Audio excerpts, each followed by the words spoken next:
Right. Good evening, everybody, and welcome to this meeting of Dacorum Borough Council's Development Management Committee. It's a long time since we've seen so many people at a meeting. This must be quite contentious. My name is Councillor Garrick Stevens, and I'm the chair of the committee. Our vice chair is Councillor Fiona Guest, and she's sitting here at the front.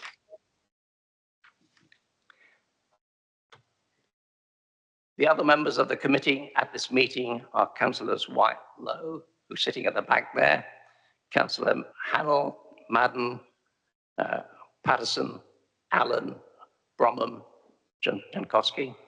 And at the front here, we've got Councillor Riddick, Councillor Williams, Councillor Durrant, and of course, Fiona Guest. There are a number of councillor officers in attendance, and these are, the lead officer is Councillor Philip Stanley, who's head of development. We've got Kaylee Mansfield, who will be delivering on item 5A, the Marshcroft application. Heather Eady, who will be on item 5B, Martin Strictly on 5C, and Elspeth Palmer, if we get to it, on 5D. We have our lawyer, Adele Stapleton, sitting next to me, who's here to keep us in order legally. Kaylee Johnson, who will take notes and do the counting for us. And we also have Keely Mitchell, who's an officer on spatial planning, and she's been involved very heavily on the local plan. We're not expecting a fire drill this evening, but if the alarm sounds, please make your way to the ground floor and assemble outside. If the meeting is extended, there may be a comfort break during this meeting at around 9 o'clock. And before we start, please mute or turn off your mobile phones. Now, we've got some items on the agenda to deal with first. The minutes.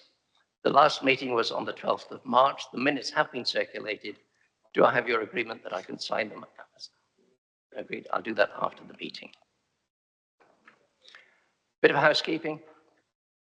Apologies for absence. We've had an apology from absence from Councillor Symington, and she's been substituted by Councillor Allen. And we've had a late absence from Councillor Hobson, who's standing in for someone who's been ill. Declarations of interest. Please can I remind members to declare any disclosable pecuniary or other interest at the beginning of the relevant planning application. And any member who declares an interest will be allowed to stay in the meeting, but will not have the right to vote. I want to remind members that only those present during the entire debate for an item are entitled to vote. On public participation, you'll be invited to attend the meeting when the item you're registered to speak to is to be discussed. The normal rules and procedures in respect of times to speak will apply, and the time per speaker is 3 minutes. Where more than one person is speaking on a planning application, the shared time is increased from 3 to 5 minutes, and the 5 minutes will be shared equally unless the sharing of time has otherwise been agreed prior to the meeting. Ward councillors will be entitled to their own 5 minutes to speak, and speakers in objection to the officer's recommendation are taken first. A timer will be displayed on the screen, and the times will be strictly enforced. Members of the public will not be entitled to take part in the discussion that follows the public speakers. Right. Moving on, this is the formal meeting of the Development Management Committee. The committee's role is to consider the officer's report and recommendations, listen to the representations from registered speakers, and then determine the application based on planning law, policy, and material considerations. Members of the committee are required to approach the item with an open mind and to make their decision based solely on the information presented at this meeting. All members have received appropriate training to undertake this role. We recognize there is significant public interest in this application. This is a public meeting, which means that it is open to the public to attend and observe. However, it is not a public forum for general participation.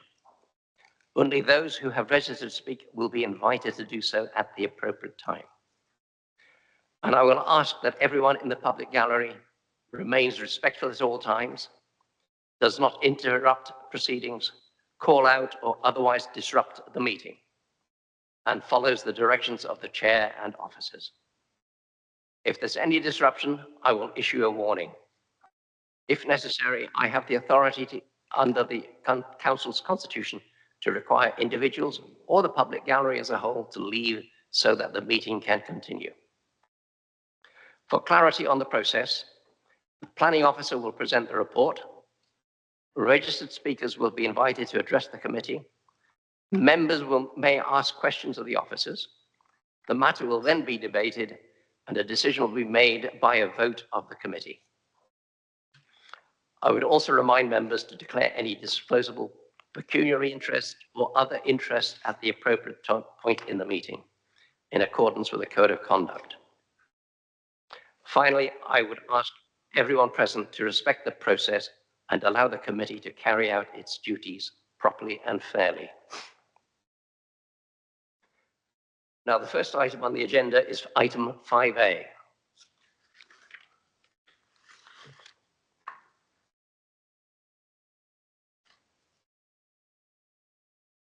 Kaylee, over to you. Thank you, Chair. So further to the published addendum, we have one verbal update from the County Education team requesting an increased sum of £484,160, which has been agreed to by the applicant, and that is to contribute towards primary school ICT fit out. So this application before you is for the land east of Tring. The application is in hybrid form, meaning some elements provide full details and the rest outline detail, with all matters reserved. The full detail elements of the proposal seek permission for 2 access arrangements into the site, one from Bulbourne Road and the other from Station Road. The outline detail of the proposal includes 1,400 dwellings, a new local centre, a sports community hub, primary and secondary schooling, and public open space, along with SAM. On Tuesday, the 14th of April, a members' briefing was held within the council chambers, and members were presented an application briefing by the applicant's agent, Bob May. This briefing was to establish the details of the proposal and not to discuss the merits of the scheme. So here we have on the screen the location plan with the application site clearly defined with the red line boundary. The plan identifies the full extent of the land subject to the application, which will be referenced throughout this presentation. Next slide, please. This annotated context plan showing the application site in relation to the surrounding area and key features within the site in close proximity.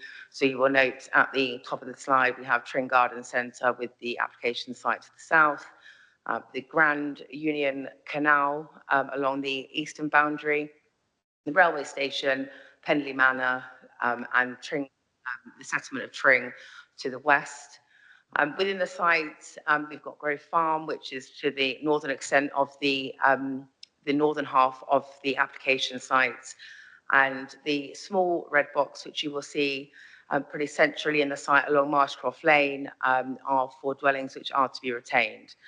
So the site is bisected by Marshcroft Lane, so we've got sort of the northern side, which is where Grove Farm exists, and the southern side.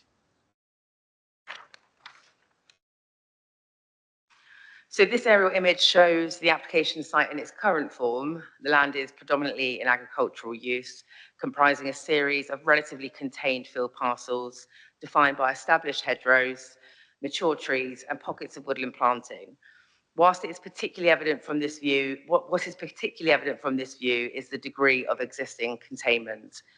The site is visually and physically influenced by surrounding features, including the built edge of Tring to the southwest, the Grand Union Canal to the east, and these features provide a clear framework that both contains and separates the site from the wider open countryside. The parcel structure and landscape framework also presents a strong opportunity for a landscape-led master plan, allowing existing hedgerows and tree belts to be retained and reinforced as part of the green infrastructure. In addition, the proximity to Tring Station in the bottom right-hand corner of this aerial image is clearly visible, highlighting the site's accessibility and sustainable location to public transport options, which is a key consideration in policy, planning policy terms. Next slide, please. So this slide identifies two of the key policy designations influencing the sites. On the left, members can see that the site lies within the green belts, and on the right, the plan shows the relationship of the site with the natural landscape. Members will note that the site lies outside of the designation of the national landscape, but nevertheless affects the setting of that designation. The assessment of both designations are addressed in full within the committee reports and form an important part of the overall planning balance, which I will come on to later in this presentation. So here, this slide, illustrates the site's topography and its relationship to surrounding landscape designations and features. The plan shows the site sits on land gently slopes with levels generally falling towards the south and west in the direction of Tring. The more elevated land lies to the north and the east beyond the site boundary. Members will also note the presence of surrounding planning designations to include areas of woodland, nearby triple SIs, the Tring Conservation Area and Tring Park to the southwest. So this plan identifies the ecological designations in the wider area surrounding the sites. So we've got here the site, which is marked in yellow and red. So the southern portion of the site is in yellow, northern part of the extent is in the red. The application site itself is not subject to any statutory ecological designations. The site does, however, fall within the wider zone of influence of the Chilterns Beechwood Special Area of Conservation. This has been fully assessed through the habitat regulation assessment process, with appropriate mitigation being proposed, including contributions towards strategic access management and monitoring measures, and the provision of on-site suitable alternative natural green space. These measures ensure that there would be no adverse effects on the integrity of the designated sites. Natural England have confirmed this, and have also reviewed the officer's appropriate assessment at Appendix C, and have confirmed it is acceptable. And with a scientific certainty, the proposed mitigation measures are appropriate for the development.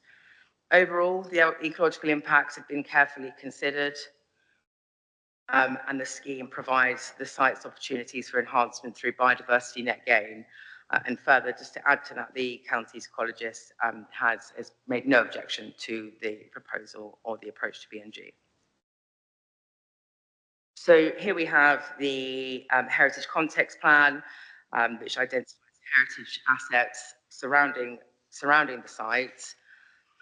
Members will note a number of listed buildings and structures in the vicinity, including Grove Farm cottages to the west, Henley Manor and its associated buildings to the south, and a number of structures associated with the Grand Union Canal to the east, including the Canal Bridge at Marshcroft Lane. There are no designated heritage assets within the application site itself, and the assessment of the proposal focuses on the potential effects on the setting of these nearby heritage assets. The conclusion of that assessment is that any harm identified would fall within the category of less than substantial harm. And this has been weighed against the public benefit of the scheme as set out in the committee report. So moving on to the site photos. So here we have a photo from the southern parcel, which I indicated earlier, and that's looking northwards. So here we have in the distance the dwellings which will be retained as part of the development along Marshcroft Lane. Please. And again within the southern parcel, this view is looking eastwards. And again in the southern parcel, looking south. and the within the southern parcel, finally looking west with, as can be seen in the distance, existing residential built form. So here we have a photo taken from the northern parcel, which is looking north, and again looking west onto the national landscape. This is the northern parcel looking eastwards, and finally the northern parcel within Grove Farm. So turning now to the proposal itself, this slide summarises the quantum of development and key components, and the key components of the development.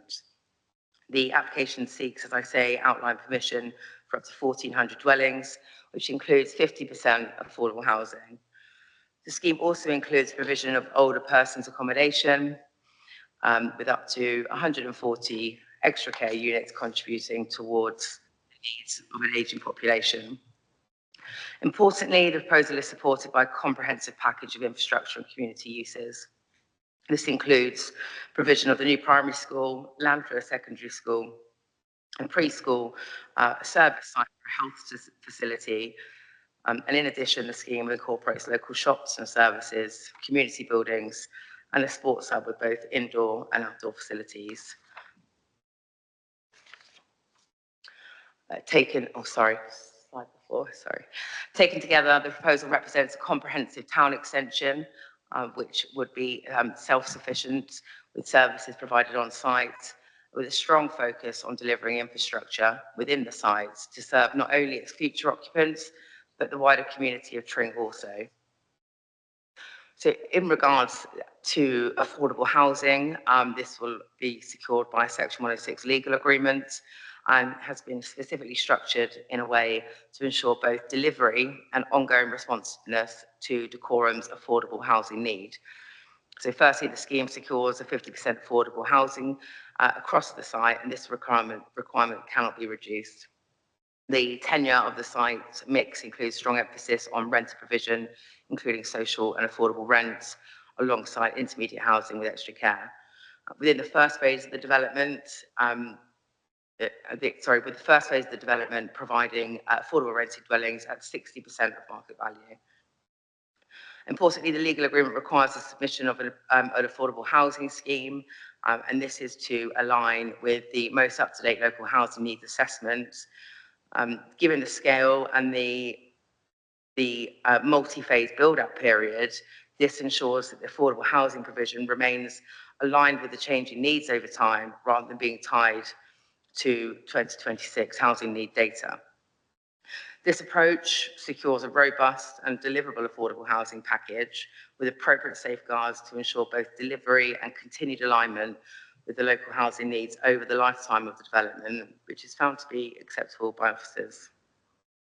Next slide, please. So here we have the illustrative master plan. This plan demonstrates how the proposed development could be delivered on the ground.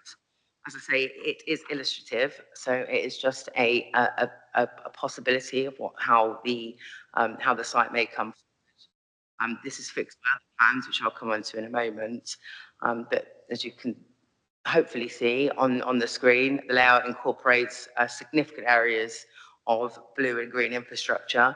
Along the eastern boundary, we have the Sang, with the suds contained within it.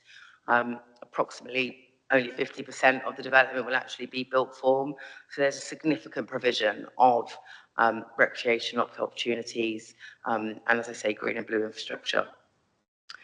The education provision is integrated within the heart of the development, and with both the primary and secondary school land identified alongside where the local centre and sports hub will be. Overall, this plan was considered to demonstrate a comprehensive landscape-led and infrastructure integrated approach, showing the development can be delivered as a coherent and well-connected extension to Tring. So, sorry, can I just have the next slide, please?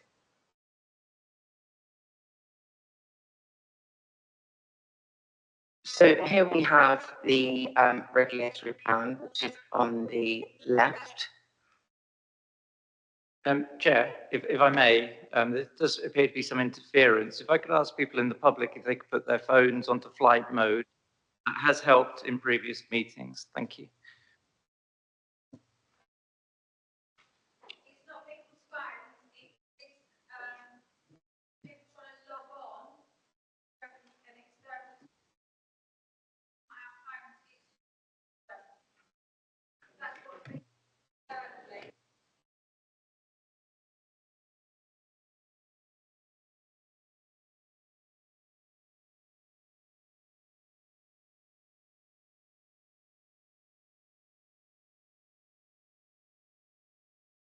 Very difficult to hear.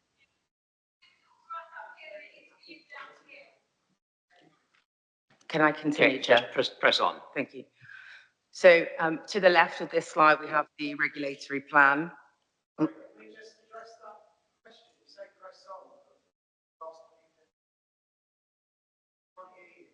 I would check with IT. The beeping is actually people logging on to watch the meeting. That's what it actually is. But I'll check with IT if that can be muted.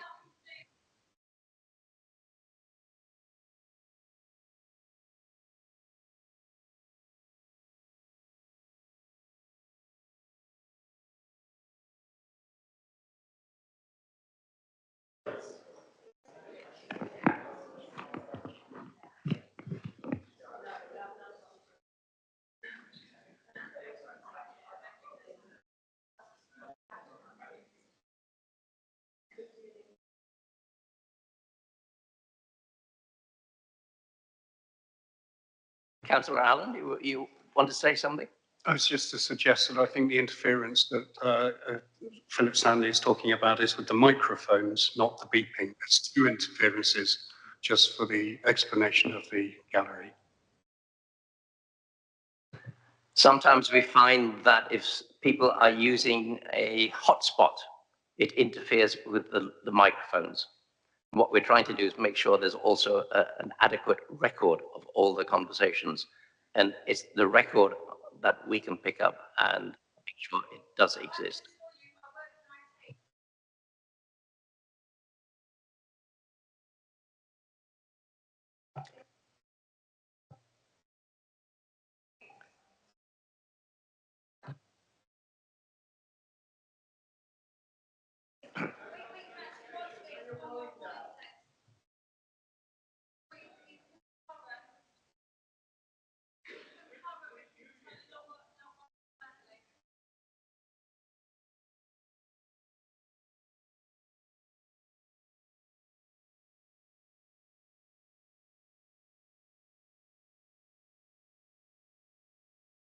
Mm-hmm.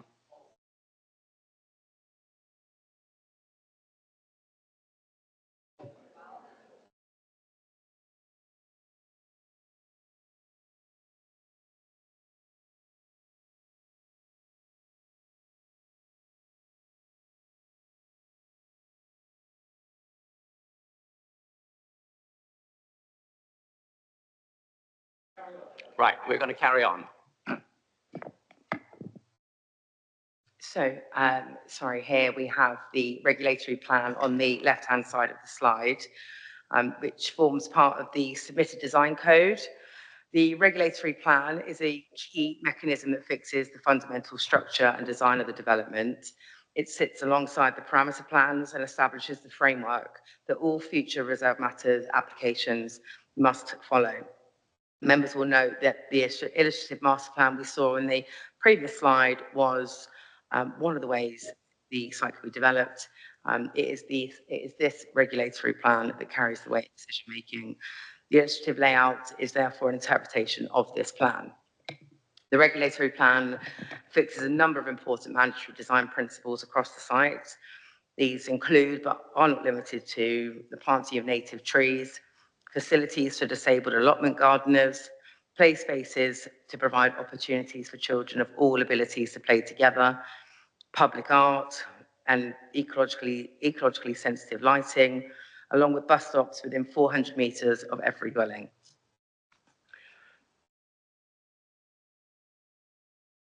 And this plan we have here to the right shows the proposed character areas across the site set out within the design code.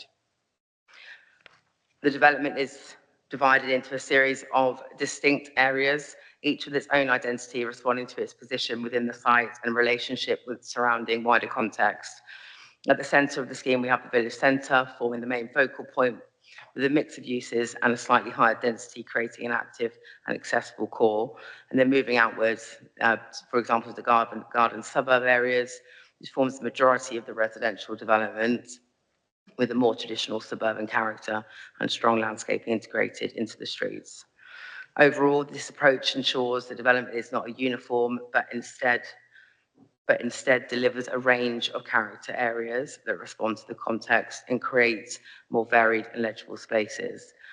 The design code is proposed to be an approved document. So as I said earlier, the mandatory design principles in the regulatory plan will be fixed should permission be granted.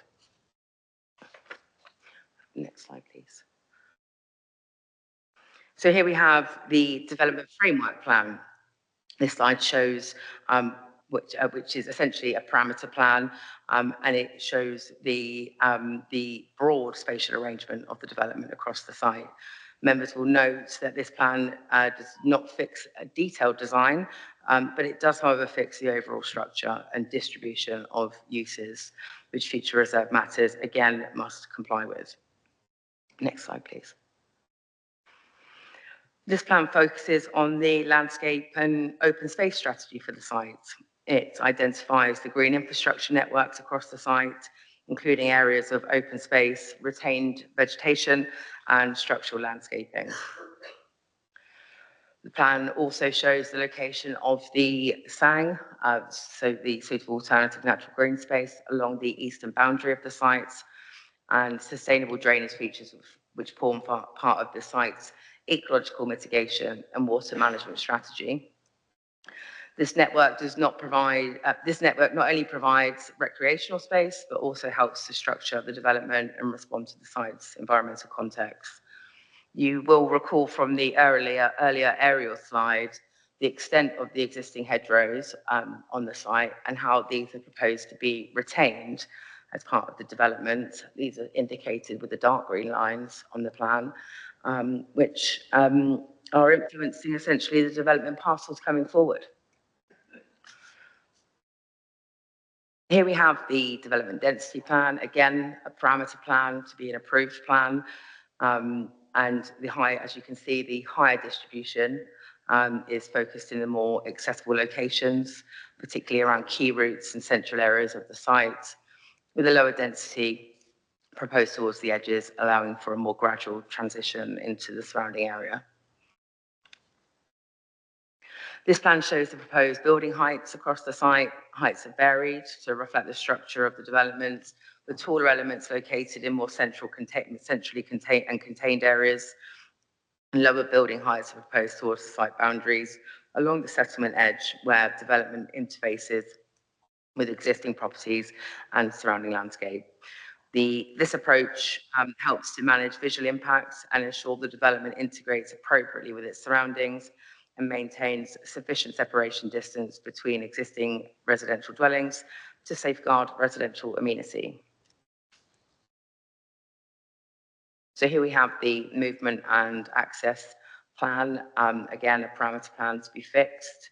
It identifies the vehicular access points, including connections from Station Road at the south and Bulbourne Road at the north, and the main route running through the site, which provides the principal spine for movement. The plan also demonstrates how the site will be permeable, with a network of secondary streets and pedestrian and cycle connections linking through the development and the surrounding area. In particular, members should note that connections towards Tring Town Centre and the railway station supporting sustainable travel choices. Overall, the plan establishes a clear and connected movement network, ensuring the site integrates effectively with the existing settlement. The slide shows the detailed design of the proposed northern access onto Bulbourne Road. The access has been designed to accommodate vehicles, pedestrians and cyclists with appropriate visibility, geometry and crossing provision. It also incorporates localised highway improvements across Bulbourne Road, including traffic management and safety measures. The design has been subject to a detailed technical assessment and has been reviewed by the Highways Authority, who raised no objection subject to conditions. The slide, next slide. Yes, so this slide shows the detailed design for the proposed southern access onto Station Road. The access has been designed to provide a safe and efficient point of entry into the site with appropriate junction geometry, visibility and provision for pedestrians and cyclists. It also incorporates improvements along Station Road, including enhanced crossing facilities and integration with existing pedestrian and cycle roads.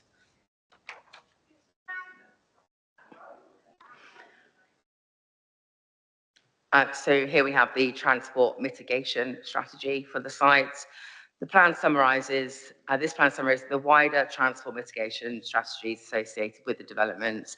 It identifies both on-site measures and off-site improvements designed to ensure the development can be accommodated safely and efficiently within the existing network. On-site, this includes the provision of the main access points, internal movement network, and the new pedestrian and cycle connections through the site.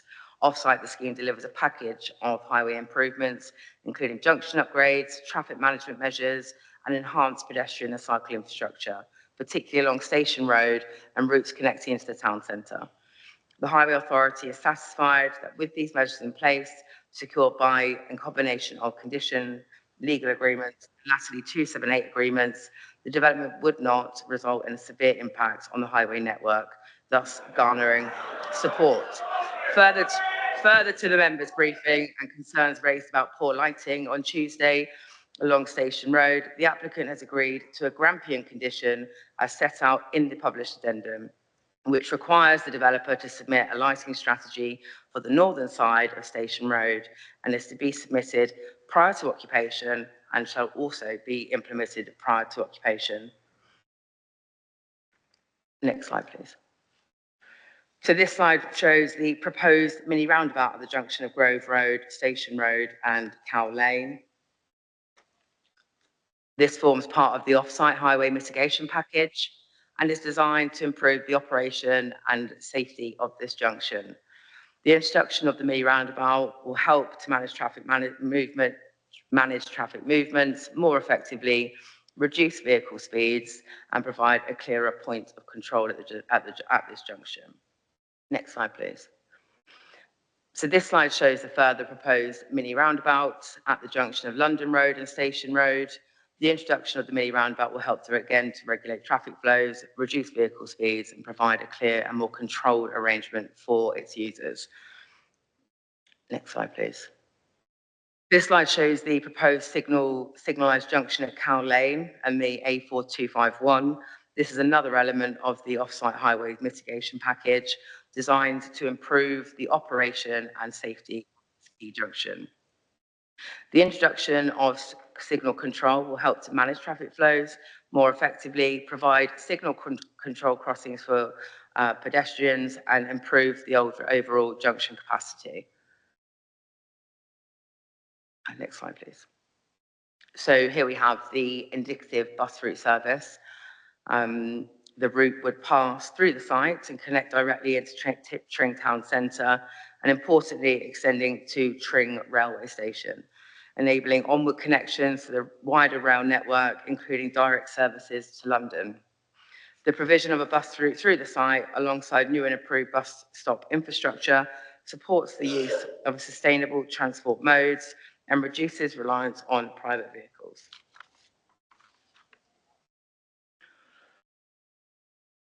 So here we have the phasing and delivery plan. This plan is indicative at this stage, with detail requested by condition later. The plan illustrates how the site will be delivered in a series of phases, allowing the development to come forward in a structured and coordinated way. So the initial phase will deliver the SAN and the vehicular access arrangements. with the rest of the development then progressing across the site in subsequent phases.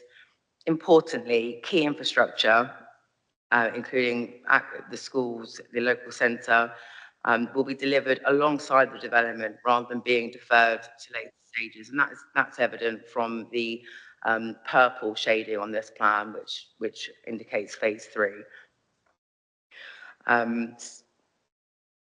Yeah, next slide, please, sorry.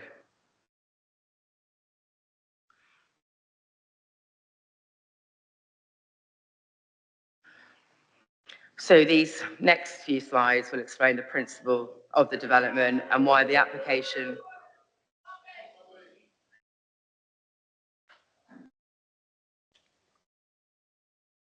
And I kindly remind everyone present that this is a formal meeting and that we ask that all participants allow proceedings to continue without interruption.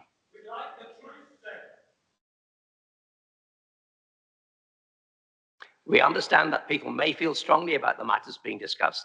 However, repeated interruptions make it difficult for the meeting to be conducted fairly and effectively. If interruptions continue, we may have no choice but to ask those responsible to leave the meeting so that we can proceed in an orderly manner. Thank you for your cooperation. So these next few slides will explain the principle of development and why the application is before us today. 2024 MPPF resulted in significant material changes to national greenbelt policy through the introduction of grey belts. Members, it is important to understand that identifying grey belt land is a staged policy test. It's not a single judgment, but a series of steps which must each be satisfied. This slide focuses on the first step, which is the definition of grey belt. As set out in national policy, land can be identified as grey belt where 2 key criteria are met. Firstly, the land must not strongly contribute to certain greenbelt purposes, specifically purposes A, B, and D. And members will see that on this slide, purposes C and E are crossed out. That is because those purposes are not relevant when determining whether land can be identified as grey belts. Although purpose C does score highly, it is not relevant to this assessment. Secondly, the definition requires that land must not be subject to any constraints set out in footnote 7 of the framework, which would provide a strong reason for refusing or restricting development. Where both of these criteria are met, the land can be identified as grey belt for the purposes of decision making, subject to compliance with paragraphs 155 and 156, which I will come on to shortly. So I'll now go on to apply this test to the site, as articulated in detail through the Planning Committee report. Next slide, please. So turning to purpose A, which is to check the unrestricted sprawl of large built-up areas. Members will see on the left-hand side is the planning practice guidance, which guides planning officers on how to apply MPPF grey belt policy. The guidance sets out what constitutes as a strong contribution. In summary, the guidance states land contributes strongly where it is free from development and unconstrained, lacking physical features that would restrict or contain development, and where development would extend outwards into an uncontained or incongruous pattern of development.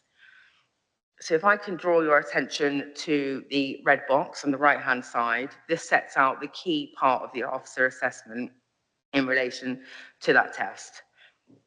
Whilst the application site is free from existing development, it does not lack physical features that could restrict and contain development, and additionally does not result in an incongruous pattern of development.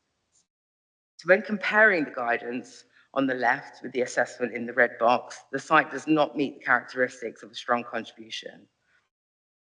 And then if I can then draw you to the green box, which sets out the overall conclusion on contribution, the planning practice guidance explains that a moderate contribution arises where land is adjacent to large built-up areas, includes one or more features that weaken the land contribution, such as having physical features in reasonable proximity that could restrict and contain development or be partially enclosed by existing development so as to not result in an incongruous form of development. As set out in the Green Box assessment, the presence of the Grand Union Canal, Station Road, Bulbourne Road, and the settlement of Tring act as physical barriers to further expansion into the Greenbelt, restricting and containing development and weakening the land's contribution towards Purpose A. It's also partially enclosed by existing development such that that the new development would not result in an incongruous pattern of development. Accordingly, the site is assessed as making a moderate contribution to Purpose A and therefore does not strongly contribute to meeting this first grey belt test. So turning to Purpose B, which is to prevent neighbouring towns merging together, members will note at the top of the guidance, it states that this purpose only relates to the merging of towns and not villages. Therefore, the assessment here pertains only to the merging of Tring and Berkhamsted. And if I can draw your attention to the green box, obviously we've got the guidance on the left, but moving forward into the officer conclusion, this green box sets out the officer conclusion.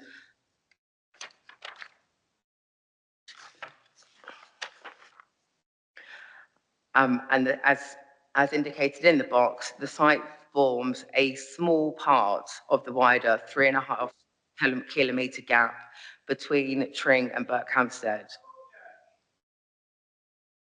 And its development would not result in a loss of visual separation between those settlements. This is due to the area's topography and the presence of mature woodlands and vegetation, which provide effective visual containment and prevent intervisibility between the towns and the sites. Accordingly, the site is assessed as making a moderate contribution to Purpose B and therefore does not strongly contribute, meeting this element of the grey belt test.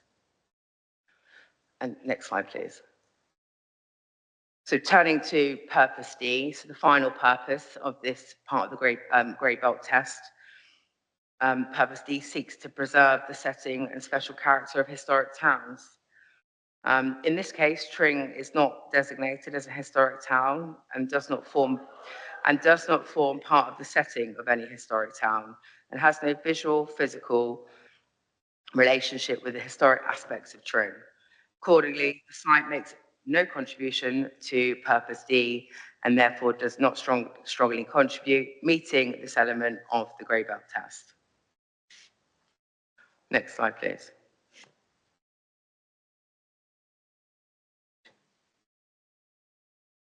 So turning now to the second stage of the grey belt definition, compliance with footnote 7 of the framework. The definition makes clear that grey belt excludes land where the application of policies relating to footnote 7, other than green belt, would provide a strong reason for refusing or restricting development. Footnote 7 identifies a range of relevant constraints, including habitat sites, SSSIs, national landscapes, designated heritage and archaeological assets, and irreplaceable habitats, along with areas at risk of flooding. The assessment set out in the officer's report concludes that whilst there are footnote 7 constraints relevant to the site, including matters of landscape, ecology, and heritage, none of these give rise to the level of providing a strong reason for refusing or restricting development. Accordingly, the proposal is considered to comply with footnote 7. Therefore, the definition of grey belt is considered by officers to be met in full.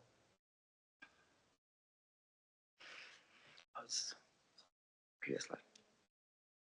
However, further tests are still required in relation to the grey belt test, and these relate to paragraphs 155 and 156. Apologies, that should say 155, not 55 and 56. Turning then to the final stage of the grey belt assessment, members are directed to paragraph 155 of the framework, which sets out 4 tests that must be satisfied. These matters are addressed in full within the report. However, I've briefly summarised the conclusions. Firstly, in relation to the fundamental undermining of greenbelt purposes, as set out in paragraphs 9.40 to 9.44, the effects of the development are localised to the site and its immediate surroundings. The remaining green belts across the borough will continue to perform all 5 purposes in a meaningful way. Accordingly, the proposal does not fundamentally undermine the purposes of the green belt taken together. And so, secondly, in relation to demonstrable unmet need, members will note the council's housing land supply position, as set out at 945 to 949 of the committee report. The borough can only demonstrate 1.03 years of housing land supply, which represents a significant and worsening shortfall. As confirmed in footnote 56 of the framework, this constitutes a demonstrable unmet need.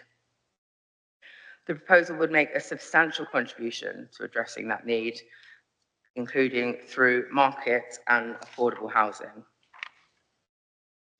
And thirdly, we're looking at C here in regards to a sustainable location. As set out in paragraph 950 of the report, the site adjoins Tring and benefits from access to services, facilities and public transport, including Tring railway station. The site is therefore considered to be in a sustainable location. And finally, in relation to the golden rules, as set out at 9.51 and 9.55 of the committee report, the proposal delivers 50% affordable housing, a comprehensive package of infrastructure, and extensive areas of publicly accessible green space, including SANG. These are secured through a legal agreement and fully satisfy the requirements of these paragraphs of the NPPF.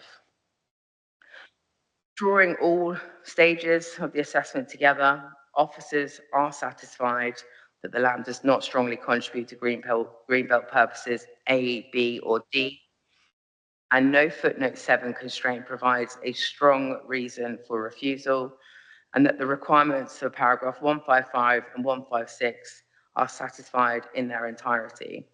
As such, officers' recommendation to members is that the site is grey belt and therefore not considered to be inappropriate development in the green belts. Next slide, please. So here we have the list of planning obligations, which I won't read through in their entirety, but include sports provision. The left-hand box is the extent of the highway improvements to the junctions as a result of the developments.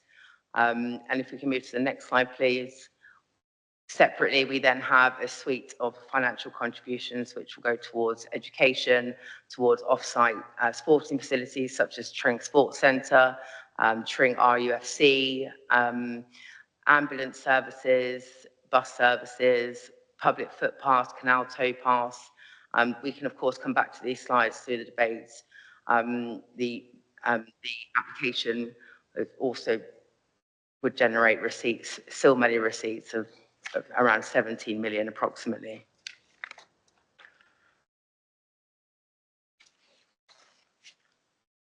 So members, turning then to the overall balance, on the basis of the assessment set out earlier, officers conclude that the site is grey belt and the proposal does not constitute inappropriate development in green belt terms.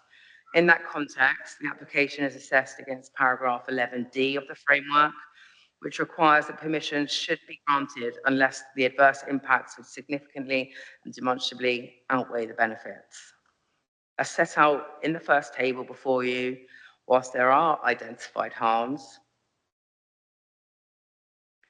including landscape, heritage, loss of agricultural land, the scheme delivers a substantial and wide-ranging package of benefits. When balanced against the adverse impacts which are contained within the blue box, officers conclude that the benefits indeed do significantly and demonstrably outweigh the harms, and the planning balance falls clearly in favour of granting planning permission. Next slide, please. However, should members take a different view on the grey belt position, the proposal would instead need to be assessed as inappropriate development in the green belt, and therefore considered against the test of very special circumstances. In that scenario, as shown in the second table, substantial weight must be given to the green belt harm, including harm by reason of inappropriateness, impact on green belt purposes, and loss of openness. Even when applying this more stringent test, the report concludes that the benefits remain substantial and compelling, and crucially, that the planning context has materially changed since the previous Secretary of State decision. In particular, the Council's housing land supply is reduced from just over 2 years to just over 1 year, significantly increasing the weight to housing delivery. There is therefore an increased, clear, and urgent affordable need for affordable housing, Taking these matters together, the report concludes that the benefits outweigh the greenbelt harms and then any other harms identified. Accordingly, very special circumstances would exist to justify the development, even if members concluded the development amounted to inappropriate development in the greenbelt. Next slide, please. And finally, members, here we have the recommendation before you. So the recommendation from your officers is to delegate the application for approval, subject to the Secretary of State not calling in the application, and the recommendation is subject to the completion of the appropriate assessment, the agreed planning conditions, and the completion of the legal agreements, which are currently in draft and will require further engagement. But the recommendation, as I say, is to delegate with a view to approval subject to A, B, and C. That completes my presentation, Chair. Thank you, Kaylee. Very comprehensive and quite difficult to follow, I would say. Before we move on, I've got an apology to make. Councillor Patterson was trying to attract my attention before we started, and I failed to introduce Ross Weir, who is director of our development management team, who's sitting at the back here, who joined us. Brian, did you want to say something? Well, I wondered if it was the time to mention that as a member of Tring Town Council, I might be thought to have a conflict of interest. But I take the view that as I was unwell when the Town Council considered this application and played no part whatever in any discussion, I've just started looking at it quite recently, then I consider I've got a low and I can discuss, ask questions and vote. Thank you. Thank you. Is that okay?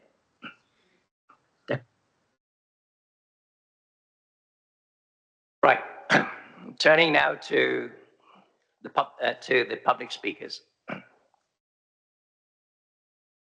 The first speakers are Councillor Farrow and Nutkins as parish councillors for Tring Town Council.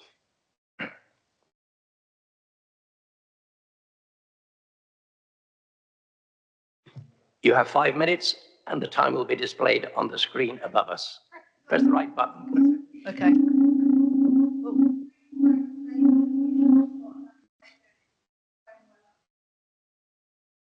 I'm not using anything.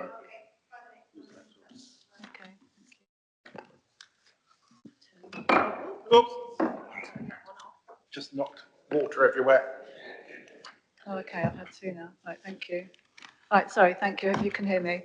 May I start? Again. I suggest you wait until we've cleared the puddle. Yes. Apologies. Okay.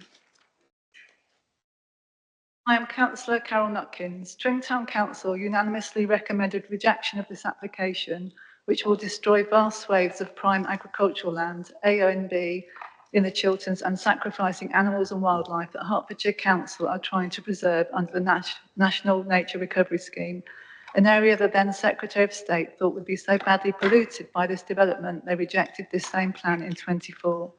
2.6 of the report agrees all of that will occur, but concludes the harm will be the lower end. This is comprehensively disputed by independent reports from landscape specialists instructed by Tring Town Council, as well as those from Children's Society and the GFRA. It needs to be mentioned that the Children's Society detailed objections were, according to their email to Decorum on the 15th of April, not placed on the portal and not mentioned or included in this report, whilst Tring Town Council's landscape expert presented evidence at the Inspectors Tribunal strongly asserting that the Decorum landscape sensitivity assessment is not technically accurate. In addition, NPPF 187 states the requirement to enhance and protect landscape, biodiversity and soil, which is contrary to the current proposals. 9.18 states that purpose A of Greenbelt is to prevent sprawl of large urban areas. This report states Marshcroft development is not urban sprawl, despite expanding the town by nearly 30% in housing, not people, and only being connected to existing developments on one side. If approved, Marshcroft will create a precedent, with everywhere in the borough becoming viable for similar large-scale developments. 9.24 agrees purpose C, but argues NPPF 155 overrides, which requires realistic access to services, facilities, public transport, and reducing car dependency. All of these are in dispute by experts. Network Rail say Tring Station would require upgrading for health and safety capacity, whilst professional modelling shows cycling 6 miles round trip to Tesco for a weekly shop are unrealistic at best. There will be unsuitable increase in road traffic, no matter what the developer says, which will require significant resources and infrastructure. All of these are strong arguments made by professional experts that this is not grey land. There are also appeal judgments which should be considered. The appeal in Beaconsfield clarified, even with a critically low housing supply, developments on Greenbelt land may be refused if the site is deemed to play a strong role in fulfilling Greenbelt purposes. Whilst the appeal decision regarding Elmridge, Surrey, ruled that meeting Greybelt criteria does not guarantee approval, additional factors like site context, infrastructure, advocacy, and community concerns are crucial in planning decisions. The Marshcroft application seriously fails these criteria on multiple accounts, and using this appeal ruling negates Greybelt approval. The report further states that even if it isn't Greybelt, this doesn't matter because of the special circumstances of lack of affordable housing stock. If the special circumstances are used to override legal definitions of Greenbelt, then the local plan used to create this circumstance must be accurate. Otherwise, a decision being made with inaccurate information could be legally challenged. DMC, yourselves, have a duty to Decorum's residents to prevent, where possible, financial costs of judicial action being taken against it. And as shown above, there is reasonable, valid disagreement to both the interpretation of Greybelt and the special condition. DBC is already over 10% appeals threshold because of the strong stand taken by members of this committee to listen to residents and fight where there is reasonable doubt about the suitability of a proposal, mostly smaller than this. Delaying this decision by a few months will not damage the developer, as they cannot legally allow homes to be occupied till water and sewage are provided by Thames Water, and they will not commit resources to building a ghost village. In addition, any appeal by the developer for non-determination would potentially delay any decision longer than the inspector's decision itself. But if the local plan is found to be inaccurate, the approval based off of it using this special condition only could be considered prematurity under paragraphs 50-51 of the MPPF and lead to potential legal challenge with costs falling on every taxpayer. 3 organisations are currently exploring potential for a judicial review based on legal advice from a KC should the application be approved, and they understand this advice to present strong, credible basis for such action. Tring Town Council is highly supportive of efforts to legally challenge any approval application tonight. We ask if there's any reasonable doubt in your mind as to the Greybelt determination or validity of the special consideration in this case, you listen to the communities affected, judge it on the infrastructure available and reject this application, and at the very least ask for this to be delayed to allow for review of all the evidence and assertions to prove the high possibility this is grey belt land and the publication of the inspector's report determining if there is any validation of the special conditions zone. We also formally request, in the interest of clear, open democracy, that a recorded vote be considered by the committee for tonight's decision, and I thank the committee for its patience while I gave my speech.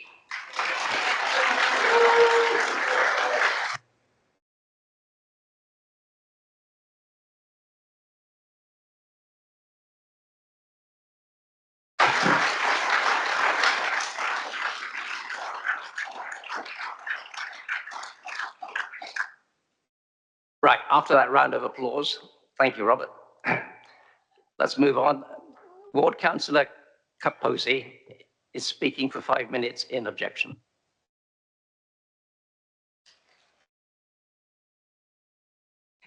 Thank you and good evening. I'm speaking tonight as Dacorum Borough Councillor for Tring East. I, like the representatives here from Tring, object to this application being considered here tonight for approval. Let me be very clear.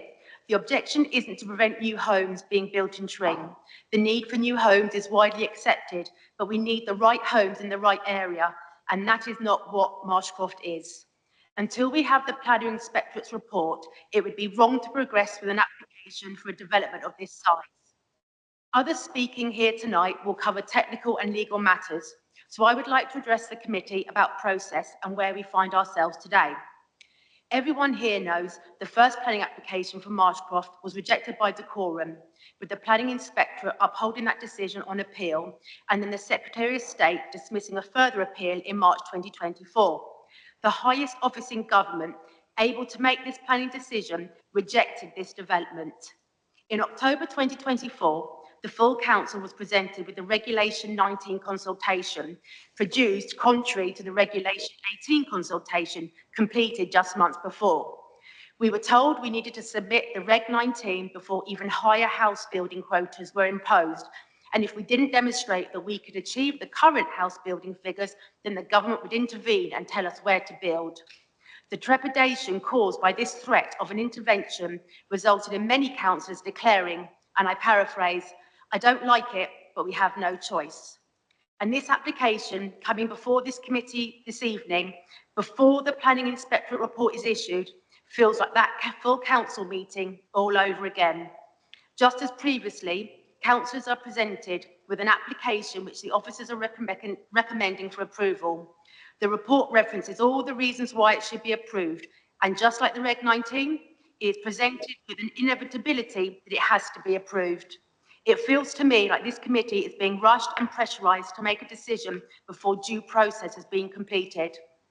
But why would this application be rushed through our planning process?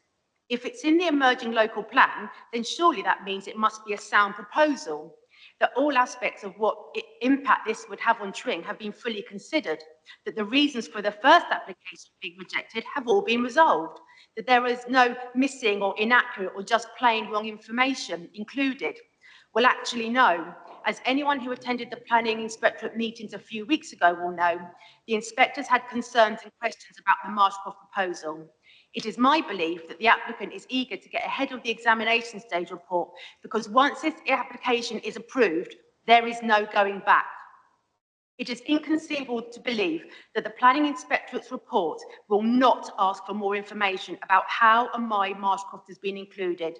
They may ask for justification of a development of this size in this location. They may even go as far as to reject the site entirely. I quote from the officer's report: "The emerging plan is afforded limited weight as it remains at examination stage, and there are a number of unresolved objections and to the strategy and sites." So if there are unresolved objections, how do we know for sure that Marshcroft isn't part of those objections? How can this committee be 100% sure that by approving this application this evening, they will be aligned with the findings of the Planning Inspectorate? The committee is in an unenviable position this evening. With the Reg 19 vote, at least we had the review process to fall back on and identify any issues with the emerging plan and potentially have the opportunity to make changes. But with this evening's vote, you could follow the officer's recommendation and approve the application, but then find it was a wrong decision, if only you had been given the opportunity to be fully informed. I believe this application meets the two thresholds required to reject this application as premature under the MPPF key principles of prematurity. The emerging plan is at an advanced stage, and this proposal is most definitely so substantial that it would prejudice the outcome of the planning making process. These thresholds are met, and 100% support rejection of this application this evening. We are weeks away from receiving the outcome of the examination stage of the emerging plan.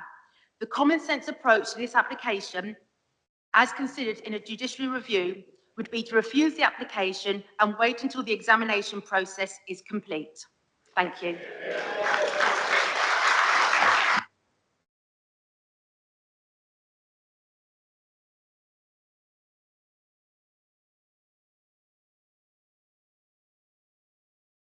The next speaker is Councillor Sharon Wilkie, also a ward councillor adjacent. Thank you, Chair. Thank you, committee, for giving us the opportunity to speak to you tonight. As my colleague said, you are in an unenviable position, and we believe that is because that all the time that you required hasn't been given yet. I don't intend to talk about the green belt, the grey belt, and all the technical issues that my other colleagues will be speaking about, but I would like to tease out a couple of the areas regarding the prematurity doctrine and the weight the committee should give to the possibility of judicial review. Turning first to the prematurity principles, the Marshcroft development application is particular and unusual, and so I think it should give you particular and unusual pause. In that this application is essentially being considered twice. First, it's being considered in this parallel application, as well as the decorum draft local plan being presently considered by the planning inspectorate.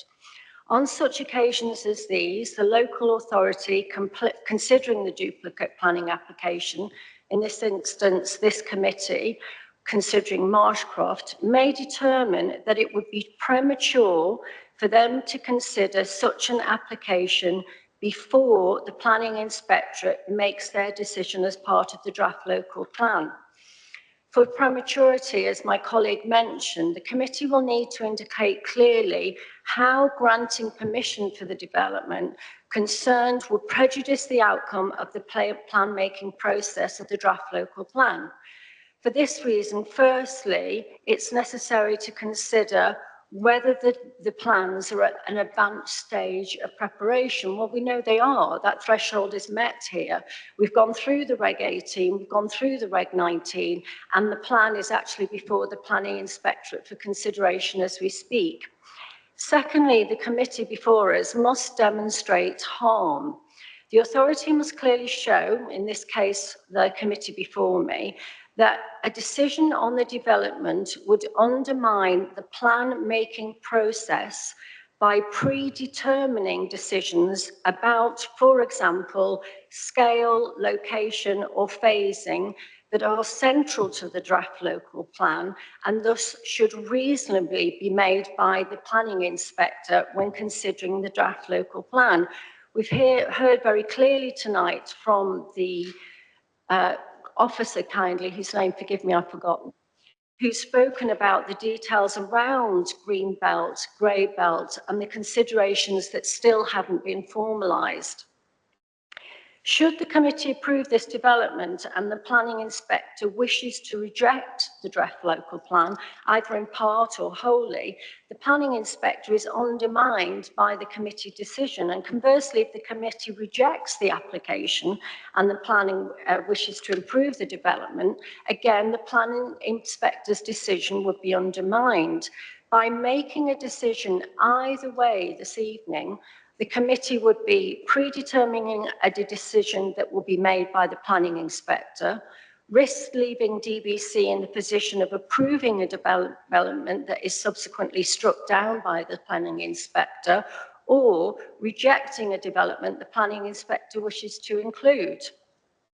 Instead, By deciding this application would be premature, the committee allows the proper processes and checks to be completed by the planning inspectorate as part of their review of the review of the draft local plan, which again the officer made several examples of what they would be reviewing. Rejecting or deferring this application will not disadvantage the developers, as it will be considered in the proper way by the planning inspector as part of the local plan, while the residents that you see before you would be disadvantaged, as their own recourse would be a costly judicial review. I won't go too much into judicial review, but I will say this. If this development tonight is passed, the residents before you could find themselves in the egregious position of funding through their taxes both a judicial review and a defence of it. I would ask you to reject this application this evening, and I thank you very much for your time.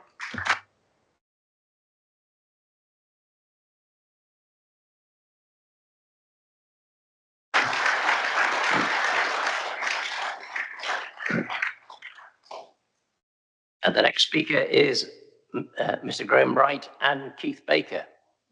You have 5 minutes between you. Hi. I'm Keith Baker and I'm with Graham Wright.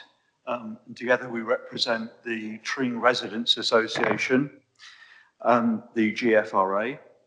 The Tring Residents Association has over 850 members.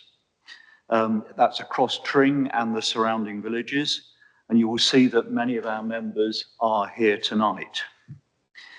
The decorum officers have produced a pack of nearly 900 pages for you to read and are recommending that you pass this speculative planning application by Redrow and Harrow Estates. We have circulated to the DMC members by email a much shorter document listing 4 of the most important issues, each one of which gives you the adequate grounds for refusing or deferring this application.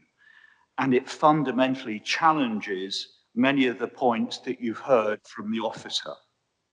I now pass over to Graham to take you through those arguments.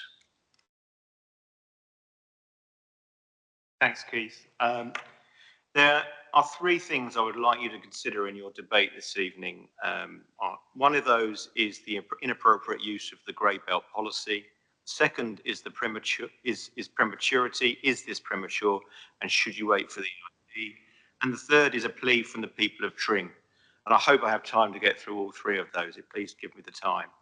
The first of those, around the grey belt and inappropriate use of the grey belt, paragraph 9.18 of the committee report concludes that the site does not contribute strongly to Greenbelt Purpose A, checking unrestricted urban sprawl, as we've heard.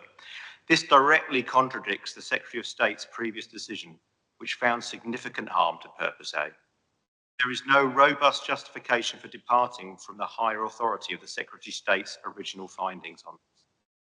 The report claims the site makes a moderate contribution to Purpose A, because although the development causes significant harm, it doesn't mean the land strongly contributes to that purpose. This logic is inherently flawed.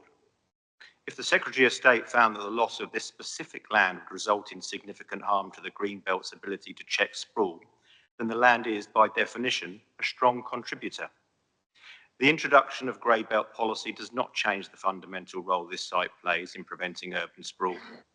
Conclusion of only a moderate contribution is therefore inconsistent and unsupported.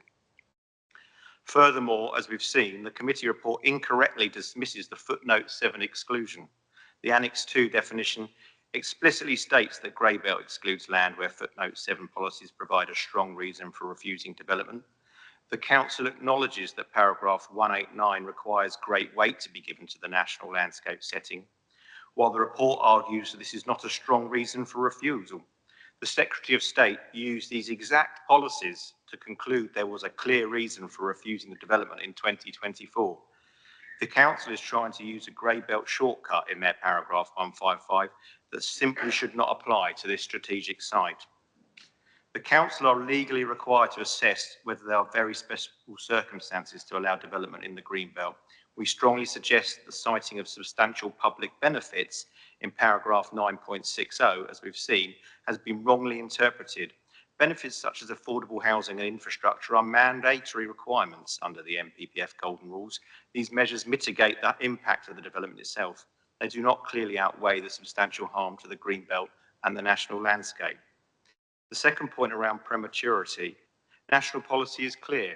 Paragraphs 50 and 51 of the NPPF state that refusal is justified where a development is so substantial it would predetermine decisions in an emerging plan that's at an advanced stage. The council argues that 1,400 homes, nearly 8% of the entire borough's requirement, is not central to the plan. This is a significant downplay of the impact.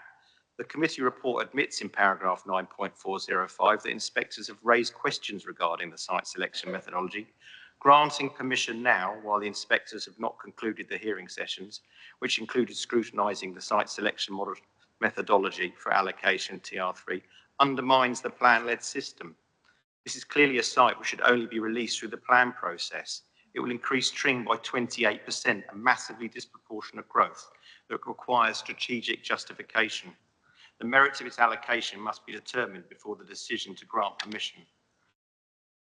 While the council points to appeals from 24 and 25, those occurred before the plan reached the final stage. We are now at a threshold of the decision by the inspectorate. Mr. Bright, you are out of time. I'm sorry. I have one more point. Can I just make about this? It's a plea from the residents of Tring. It'll take 30 seconds. One sentence? Yes. We fought alongside the quorum against this planning application 2 or 3 years ago, and the residents raised £30,000 from £5, £10, £20 donations. Now we find the Quorum Borough Council on the other side of the table with the developer. We feel betrayed. We do feel betrayed. We feel Tring has been sacrificed. Please show us this isn't the case.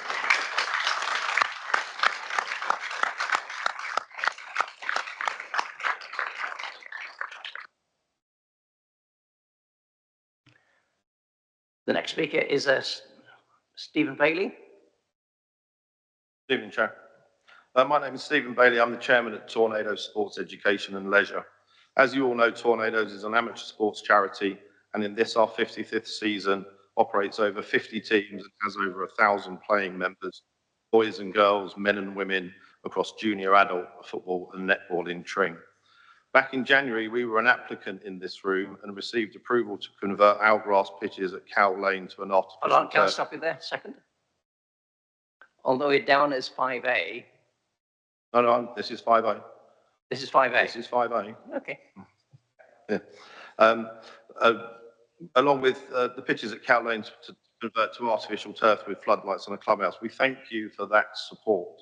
Our case was made in part due to the chronic shortage of playing space in Tring, where today, according to the national planning policy formulas around match equivalent sessions, we are already 23 hectares of playing space short. To contextualise that, that is half the land between Tesco's and Cow Lane, known as Dunsley Farm TR01 in planning terms. On behalf of the Tornadoes membership, I concur with all the other participants that the town as a whole is not against new development or more development. We are, though, actively encouraging development sites where the focus of house building is on affordable starter homes. The town has no need for any more 4 and 5 bedroom executive homes. More importantly, though, we place on record our objection to this development in its current form, fundamentally because of the woefully inadequate sports provision it purports to provide. In a location that is completely at odds with what the town's sporting community wants and has been lobbying the town, borough and county councils over the past 20 years. Councillors, if you approve this application tonight, you are all, I'm sure, fully aware that you will be destroying Tring, and not with just these 1,400 houses, but the subsequent 400 homes that will come as infill at New Mill and the 250 that will come at Dunsley. And at that point, we lose all prospect of any additional meaningful playing space within the new developments themselves or at Cow Lane Farm, as DBC and Herts County Council are now conspiring to make that a sang, which is of no use to any of us.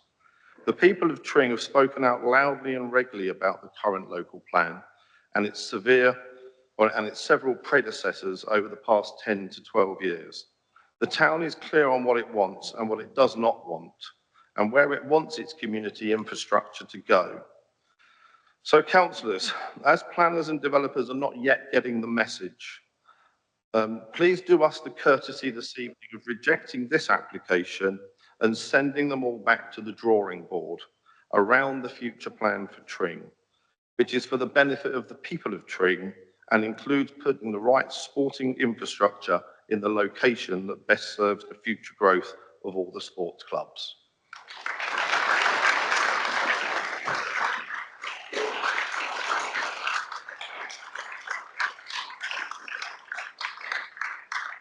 Thank you for more or less keeping to time.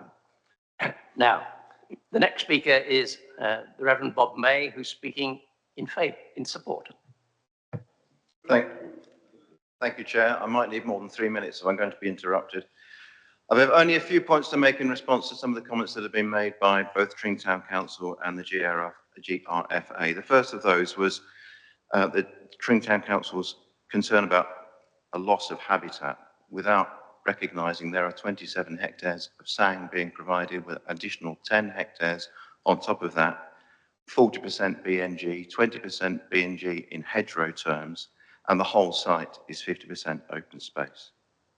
They also prayed in aid other appeal decisions, whilst they did quite rightly accept that those appeal decisions are site subjective, and you've had a very thorough examination of this site's context in relation to being able to meet the golden rules and the Greenbelt definition of grey belt. They then seemed to conflate the consideration of whether a site is grey belt and the findings of the local plan. To be clear, grey belt remains green belt. The application can be approved and the land would stay within the green belt. The local plan is looking at a process of removing sites from the green belt. It is a separate exercise.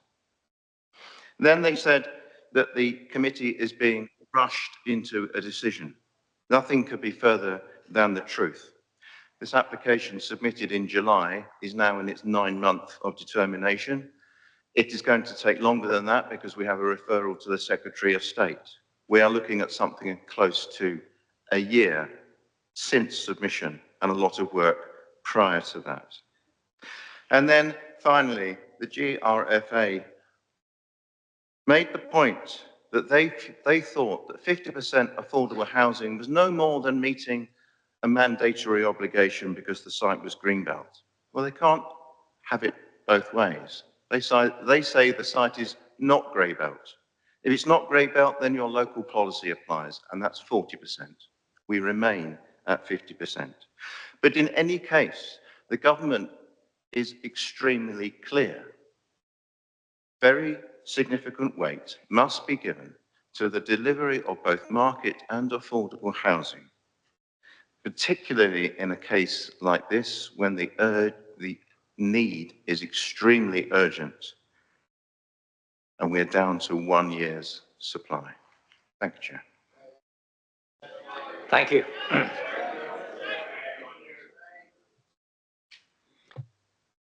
Now, the meeting will continue, but if we get any further interruptions, I'm afraid I'm going to have to start making some ejections.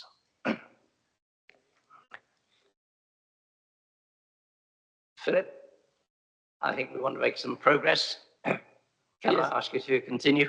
Yes, thank you, Chair. So obviously we're now moving to the member questions and debate. Obviously this is a detailed application and Kaylee's presentation detailed the multi-phased approach in answering the question of whether it's inappropriate development. And it's quite right that we go through those stages. However, I think there's been considerable discussion and comment in respect of the question of prematurity. So with your permission, Chair, can I defer to Ross Weir, who would like to comment on that first before we move to the question of whether it's inappropriate or appropriate development in the Greenbelt. Okay, Ross, over to you. Thank you, Chair.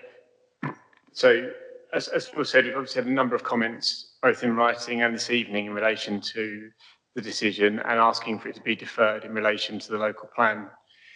So I thought it'd be helpful to address this up front ahead of the member questions.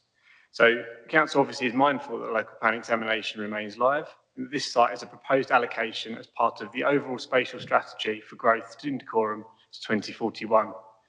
Whilst the two are not entirely mutually exclusive insofar as background, supporting evidence and infrastructure provision, the relevant tests for site allocation in a local plan are fundamentally different to those in respect of determining a planning application. The allocation seeks to remove the site from the Greenbelt, whereas the proposed development subject to the planning application is assessed with the land remaining designated as Greenbelt land. Furthermore, the local plan is being assessed under transitional arrangements to the extent that it has to satisfy the 2023 version of the MPPF, whereas the planning application is now assessed against the 2024 MPPF, National Planning Policy Framework, which crucially includes the definition of grey belt. Officers have therefore had to consider this matter very carefully with the benefit of council advice. The Dacorum Local Plan 2041, as I said, is under current examination, and the latest round of hearings have just been completed. Whilst inspectors have previously raised questions about aspects of the site selection methodology, this forms part of the normal examination process, which will be balanced against the plan's requirement to meet overall housing need, which includes this site. The inspectors did not, in our view, raise specific concerns in respect of the tree allocations or their ability to meet the plan's requirements. They have not requested any further work on the site selection to the extent that they've already asked, and they have not asked for any further clarifications in relation to this site. At the examination in public, it was made clear that it is not the inspector's role to engage directly with the determination of planning applications. These sit outside of the local plan examination process and are a matter for the local planning authority alone. The conclusion, therefore, is that it is entirely appropriate to determine the planning application ahead of the local plan being adopted, or indeed any formal notification from the inspectors on their intentions regarding the plan. Whilst the local plan hearings have now concluded, there are still significant steps before we will get a firm position from the inspectors, with any report many months away. Hence, why limited weight is given to the emerging local plan in the consideration. This is unlikely to change until we get the inspector's report. A decision to defer on this basis would see an appeal against non-determination within a matter of days, in our view, and in that event, the Council Committee would be therefore obliged still to give its view as to what decision it may have made in this case, and any case it would like officers to present or defend at a subsequent appeal. Given the timing of appeal processes, whereby expectation is that inquiries have to sit within 16 weeks, this would have to be undertaken at the next committee, essentially in May. In this 4-week period, we are unlikely to have any further update on the local plan in terms of an inspector report, so the Council will therefore find itself in a weaker position by not making a decision. And that's not a decision to grant, that's a decision either way. So just to conclude, furthermore, just in deciding to bring this application to the committee now, the Council has had to consider a context of various circumstances. Not all of these are directly relevant to the consideration of the proposal acceptability in planning terms, but are relevant within the context of the planning process as a whole. First and foremost, the MPPF is very clear that an application that is ready to be determined should be made as quickly as possible, on the basis that it is entirely appropriate to take the application to the next available meeting, which is this evening. In the context of prematurity, whilst the scheme is large in scale of itself, in the context of the overall housing requirement for which provision needs to be made, it makes up 6% of that. The effect of making a decision, and if granted, is not so central to the local plan as a whole that given the urgent need to increase supply, any grant of planning permission should await allocation through the local plan process. Other factors to consider should be a decision should not include the risk of an immediate appeal against them, should include the appeal against non-determination. As it stands, the application is able to press go on an appeal as the application remains out of time. And as Mr. Mayor said, the application was submitted nearly a year ago. The cost of any subsequent appeal, including any cost award against the council in addition to normal appeal costs, whilst is not a relevant consideration in the application in itself, the likely success of defending an appeal is something that needs to be considered. Were the application to be refused, any reasons for refusal would have to be fully justified and based on material planning matters. Otherwise, it will risk overturn and potential award of costs as part of that process. In either circumstance, the Secretary of State may yet still intervene and call in the application for his determination following a public inquiry. Just to be clear, the threat of judicial review, as mentioned by a number of the speakers, is not a relevant material consideration in the assessment of the application. And finally, the council currently faces a real risk of being placed into special measures as a consequence of the quality of its decision-making, and this is a relevant consideration. Performance standards on the quality of decision-making are set and monitored by national government, and if we don't meet these standards, then we are deemed to be a poorly performing authority. And that means that we could be placed into special measures, which essentially allows an applicant to bypass the local authority and submit applications straight to the government. And that means that decisions are no longer made locally and can no longer be influenced by local planning professionals, potentially impacting on the extent to which infrastructure is secured through Section 106. And obviously, when an applicant goes directly to the government, then the planning fee also goes to the government, but we still have to carry out all of the normal work. On that basis, I will hand it back to the Chair. Thank you. Thank you, Ross. That makes it very clear for us. Philip, before we move on to questions from members, you've got something to say. Well, I don't know, Chair, whether members wish to debate and ask further questions on prematurity before we move on to other subject areas. Prematurity, members, questions?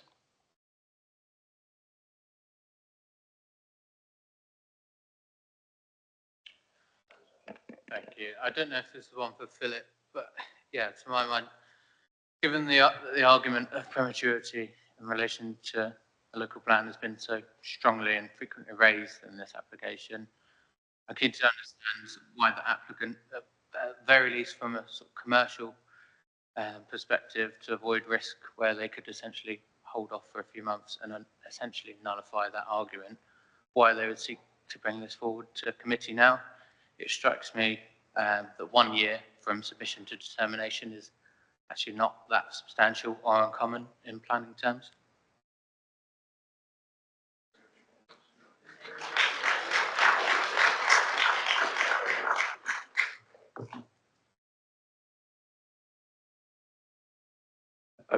I mean, essentially, that's a decision for the applicant. As Ross has indicated, the application has been with the council for a considerable period of time. It's the NPPF requires applications to be determined as soon as they're ready to be determined, and therefore it's come before members this evening. Right. Councillor Patterson, and then Councillor Guest. You say that if we decide it's premature and we want to defer the decision, that it might be brought back to the next meeting, which is obviously in just 3 or 4 weeks' time. But I would argue that if we vote here and now to defer it until the completion of the inspector's consideration, then it would not be the case that we would hear it at the next meeting. We'll hear it some much longer period after that. Obviously, when the planning inspectors have made their decision, then we can look at everything afresh, because I've got quite a number of concerns about the application itself. I think it's inadequate for Tring. It doesn't really have the right infrastructure built in all sorts of ways. Councillor Patterson, I think you're going off the track there. Prematurity. Yeah, sure. Okay. Yeah. So so again, we've discussed the two different processes here between the local plan examination and the planning application before members this evening. So in terms of if this application is deferred, it won't come back to members until the local plan has finished its examination. That ignores the fact that this is its own separate planning application process. The applicant has already submitted to the planning inspectorate an intention to appeal non-determination. A deferral would likely give rise to that appeal, and therefore the council is obliged to say how it would have voted in the event of an appeal against non-determination. And therefore, we would need to bring this back to members in a month's time to have that conclusion, so that we can inform the inspector as part of that kind of appeal inquiry process. But surely, if we just defer, we're not refusing it. I don't suggesting we refuse it, we just defer it and consider it what we consider to be the right time, after the planning inspectors have finished their work. Yes, I mean, I do understand the point. However, an applicant is entitled to appeal effectively for three reasons. One, if an application is refused. Secondly, if an application is granted, but they are not happy with with whether a condition is reasonable. And thirdly, if a decision is out of time, then an applicant is able to appeal non-determination. And that's the situation we find ourselves in this evening. So the appeal would be made on the basis of the council failing to determine the application. Can you turn your mic off? Right. Councillor Guest. Thank you, Chairman. We've heard arguments that this application is premature because the site's been identified in the emerging local plan, but it is still the emerging local plan. It hasn't been adopted yet. And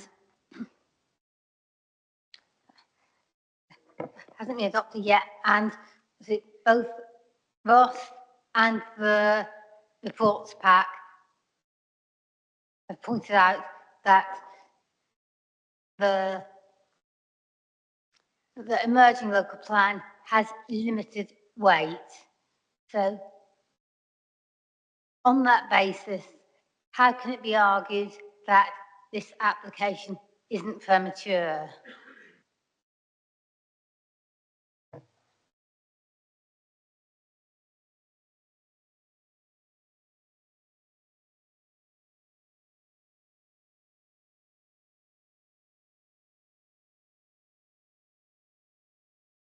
Councillor Guest, I think, for clarification, I think what you're saying is that it ought to be determined as a straightforward planning application.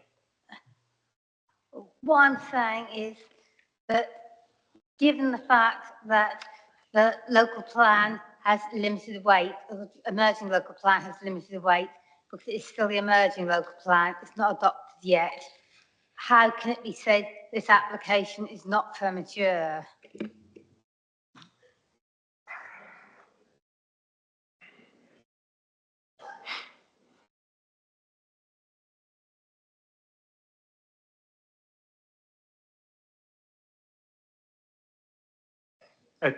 Sorry, Councillor Guest, just for clarity, so are you suggesting that Just hold on a second. We've got a hubbub down there.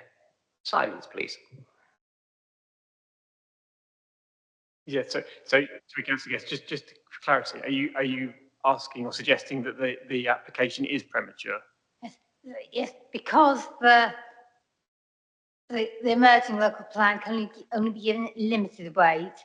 How can it be said this application is not premature? So I think just reiterating the points that I and both myself and Mr. Stanley and Ms. Manford have made is that the two processes are different, and we are obliged to determine a planning application in front of us. Now, the fact that this site is in the local plan, the assessment of that is very different to the application because they are being used. There's two different versions of the National Planning Policy Framework being looked at. One has grey belt and one doesn't. The inspectors are not determining whether this is grey belt or whether it's an acceptable planning application. They are just determining whether it's part of a wider spatial strategy and whether it should be removed from the green belt, whereas the planning application is separate. So even if the plan didn't exist, or in the very unlikely event that the plan was suddenly to be found unsound or this site was removed from the plan, we are still obliged to make a determination on this application. And given the continuing issues around housing delivery and the 5-year land supply being so low, and the nature of the current MPPF in terms of making determination of applications in a timely manner, officers don't believe that it is a premature position. Thanks, Ros. The next person is Councillor Williams.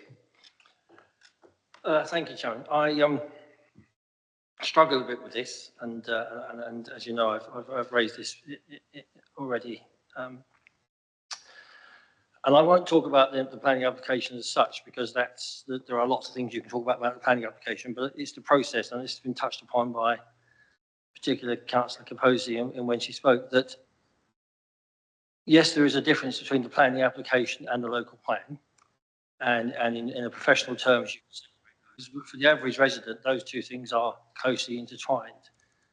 And to me, there feels a case here of natural justice for those involved in the process. For those who, the residents who and the organisation in Tring that raised a lot of money, got a KC, did the traffic survey, presented at the local plan, whatever the merits of the application and whether it's going to come in and out of the plan, and there's differing views on that, what the view the inspector might take, it feels to me that natural justice would say that they're entitled to find out what that comes out of the EIP before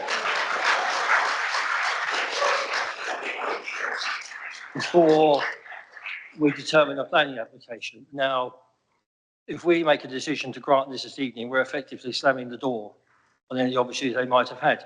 They may feel they've done very well at the inquiry. Our view might be that it makes no difference to the outcome. But that opportunity will be denied them if we grant this planning application. Now, I know the next thing I'm going to say will probably fall on deaf ears, but the developer has the opportunity to go to appeal. They also have the opportunity to wait a few months to see what the outcome is. They will be working on this site for 10 or 15 years, and I would have thought they would have taken the opportunity to develop a more positive and ongoing relationship with the residents of Tring. If they get their application through in the end, it will be to their credit if they actually allowed that process of the EIP to see through it to its conclusion. And for that, and I believe that deferment fudges that issue. So I tonight will be supporting refusal of this application based on being predetermined, and that those who genuinely gave up their time, raised money, and felt they were taking part in the EIP with a chance to influence the outcome, at least give the chance for that fair hearing, Chairman, because I do believe that they deserve that as part of natural justice and taking part in the process. Thank you, Chair.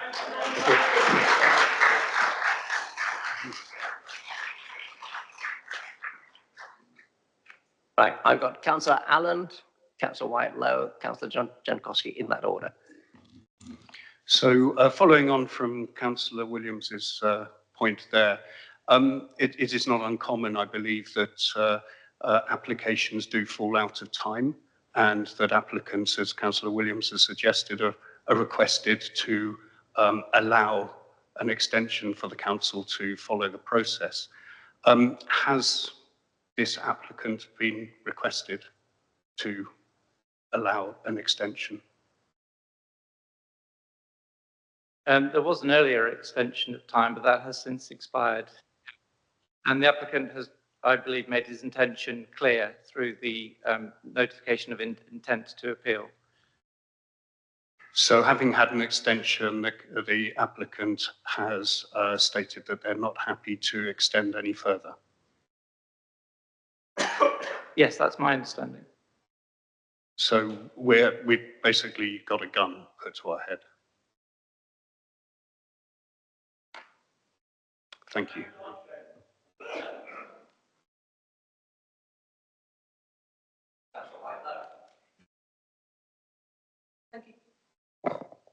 Thank you, Chairman. I've listened very carefully to everything that's been said this evening. I've read through the report, and I have to... Oh.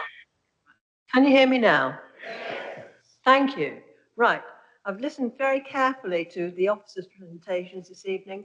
I've read through the report, and I've listened intently to what the speakers have had to say. And I've formed the view that refusal is the most sensible and sane course of action at the moment. Thank you. That's it.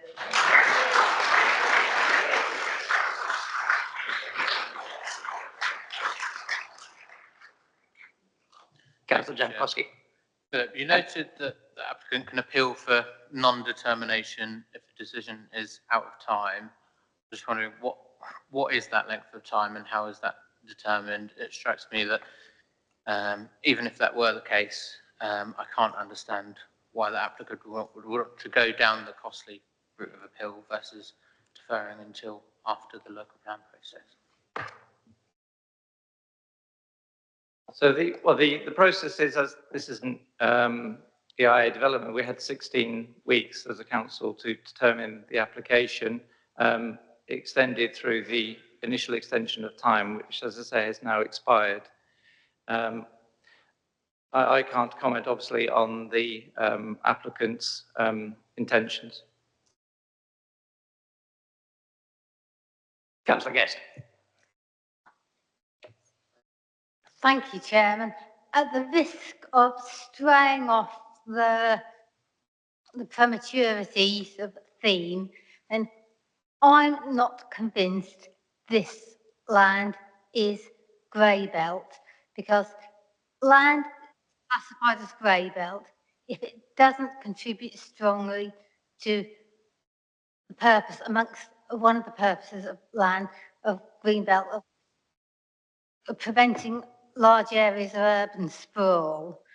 We've heard the argument that it only contributes moderately to this greenbelt purpose, but a development of 1,400 homes plus associated facilities extending Tring down towards Tring Station looks very much like urban sprawl.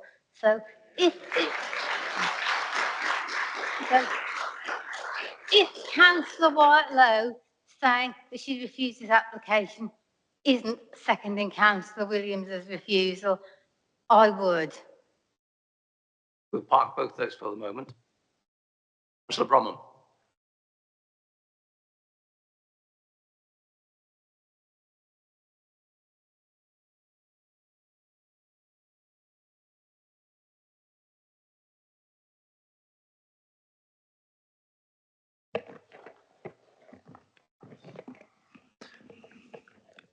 Yeah, there's been a lot of talk about the sort of technical complexities, but I think what's more important is all the emotions and issues that are driving this sort of conflict. And it seems to me that you just look at the site on the map, and it is quite huge compared to the Tring as it is at the moment. And obviously, people are anyone's initial reaction is going to be quite a lot of shock, and then you start to distill that down into what those issues and concerns actually are. And one of those issues that seems to come out most often is about the congestion and overloading the local infrastructure. So we've seen the list of, I think, Section 278 agreement funded road junction improvements and so on. But we're looking at development here of 1,400 homes, and a lot of those people are going to be commuting in their cars along the A41. Is this development not going to cause gridlock between this proposed development and the A41?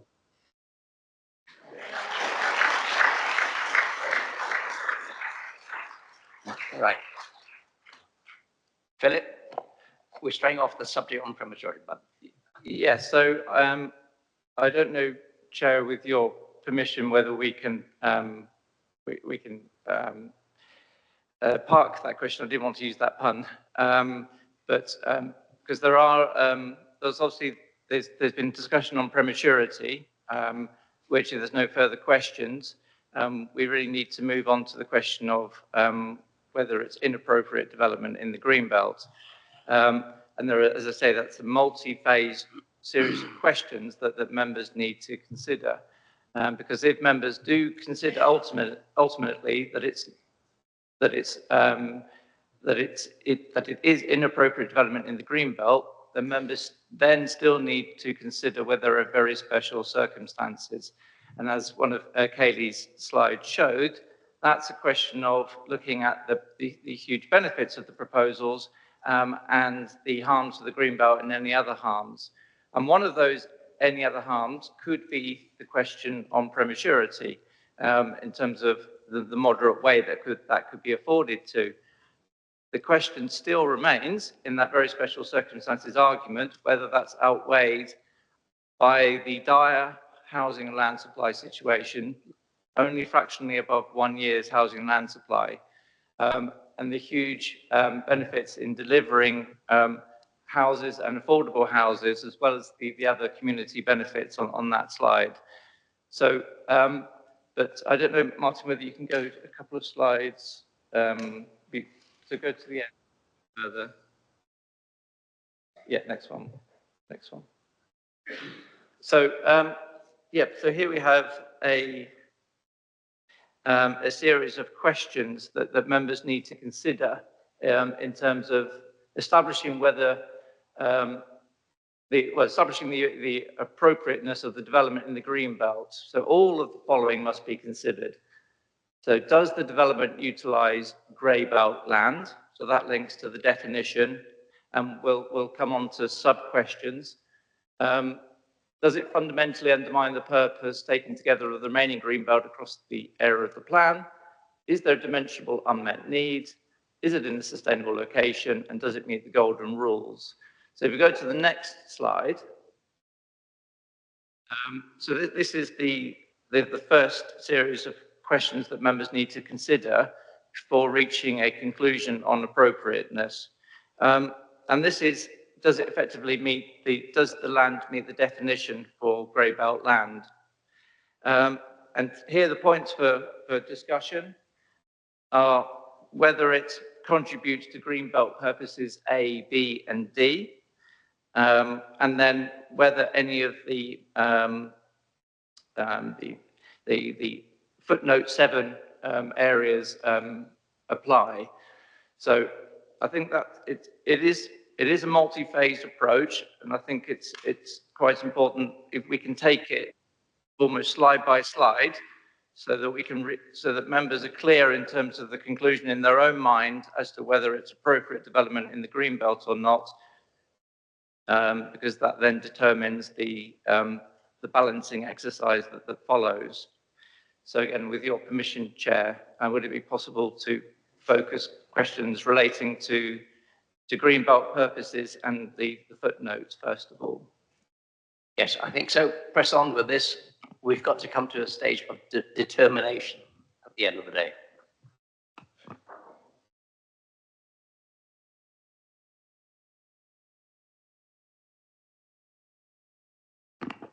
Councillor Allen. Thank you, Chair.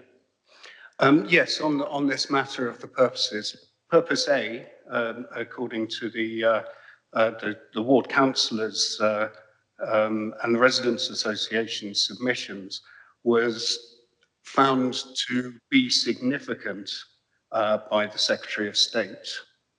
And yet here we're being told it's moderate. On purpose D, what is the definition of a historic town, and in what ways does Tring not qualify as a historic town?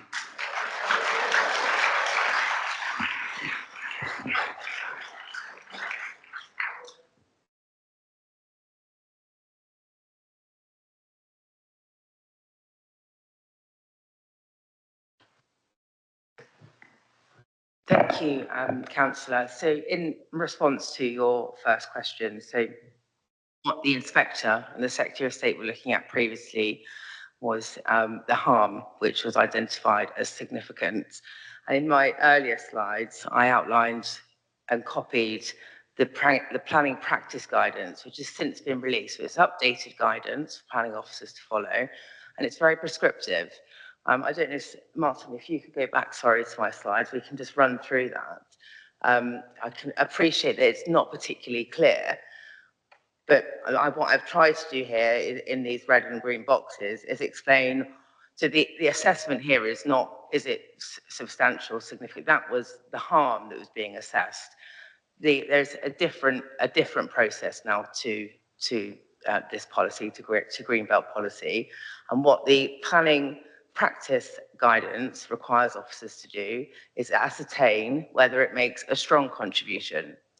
So in respect to purpose A, it says, I'm struggling to see myself here, but I'll read the red box.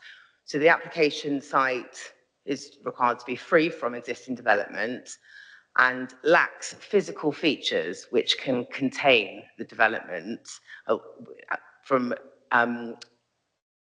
unrestricted sprawl outside of the sites. Now, in this case, as I've showed through some of the slides, we've got the Grand Union Canal, we've got Station Road, Bulbourne Road. These are all physical barriers that will prevent the development from sprawling into the wider Greenbelt. So I can understand it's not straightforward. We have obviously got a previous decision, but I must emphasize this is an entirely different test. So just to clarify on that, if I may, Chair. So what you're saying is the considerations made by the Secretary of State historically are very different to the considerations that have underpinned your process here and now. That's absolutely right, because the government have since updated the National Planning Policy Framework, and to support the updated planning policy framework, the guidance is updated. So just to reconfirm, the Secretary of State assessed the harm, and we're looking at contribution. They are two different assessments. So what we're looking at here is does it make a strong contribution? Officers have concluded that the contribution, whilst there is some, it doesn't amount to strong, as per the guidance, which is copied directly from the guidance website onto this slide. And so your suggestion is that were this to go back to the inspectorate under current NPPF guidelines, that the reasons that were given previously would not apply? Yes, we are governed by a completely different set of policies on Greenbelt, and officers are confident with their decision making and their approach to these Greenbelt tests. Additionally, the inspector had grouped the two contributions together. If you recall, purpose A and C were grouped together, and he assessed them together as significant harm. Now, as we know from an earlier slide, purpose C is not part of Greenbelt testing. So it's, again, the approach is different, the assessment is different, hence why the conclusion looks different as well. As I say, he was assessing harm, we're looking at contribution. Okay. So in addition, sorry, I forgot, Chair, that on the consideration B, there was a suggestion that there was a risk of merging with North Church made earlier. Do you have a comment on that? Bear with me just a moment.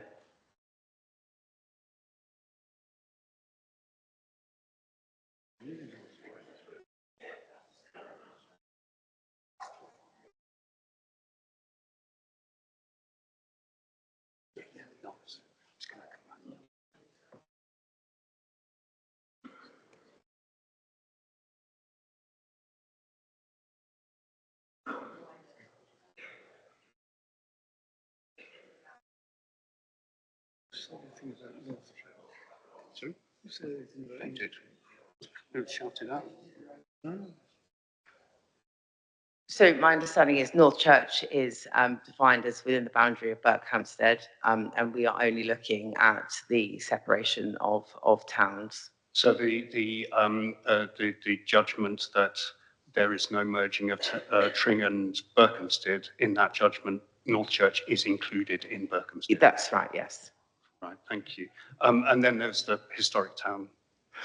Yes, so whilst there are, of course, historic assets within the town of Tring, including the Tring Conservation Area, there is significant modern built form, which results in it not being separated from any special or historic assets within Tring. hence why the conclusion is that there is no contribution.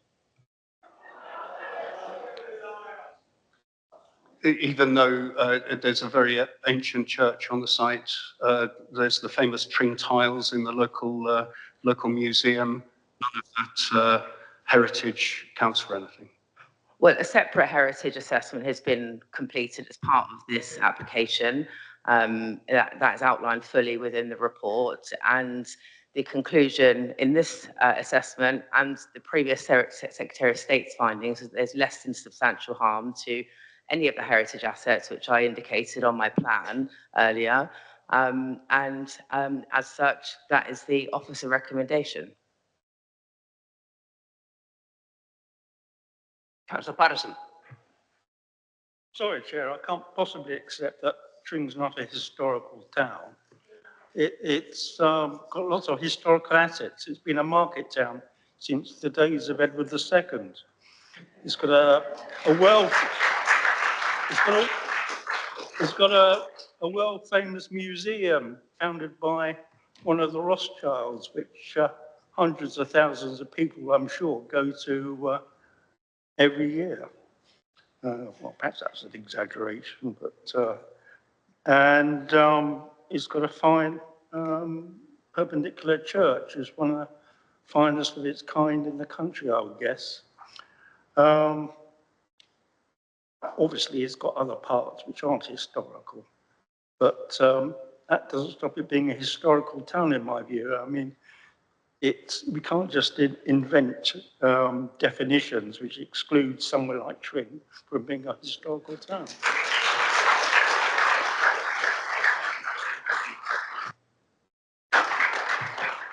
Philip, before we go to Councillor Bromham. Yes, yes, thank you, Councillor Patterson. Officers are not saying that Tring is not a historic town. As you say, it clearly is.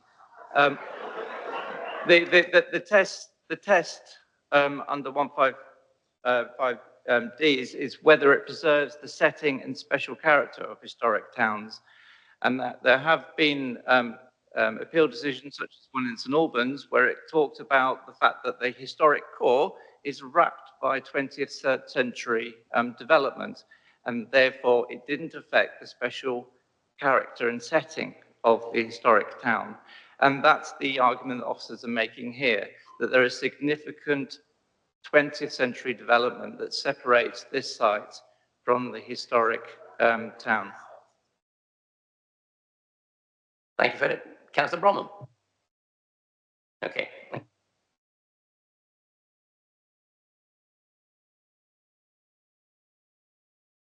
I don't see anybody wanting to make a point. Shall we move on?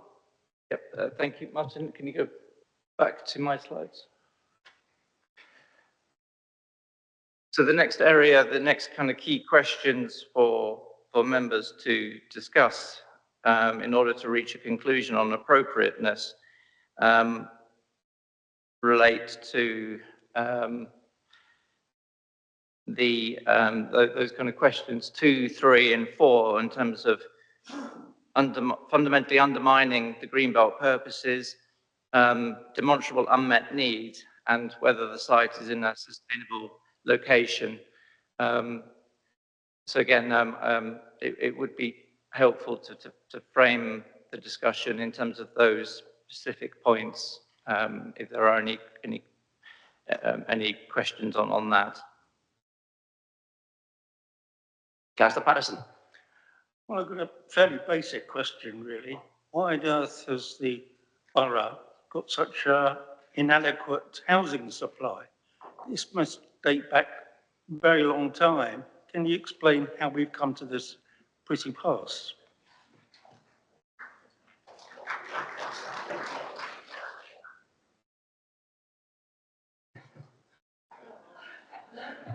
I know what the answer is.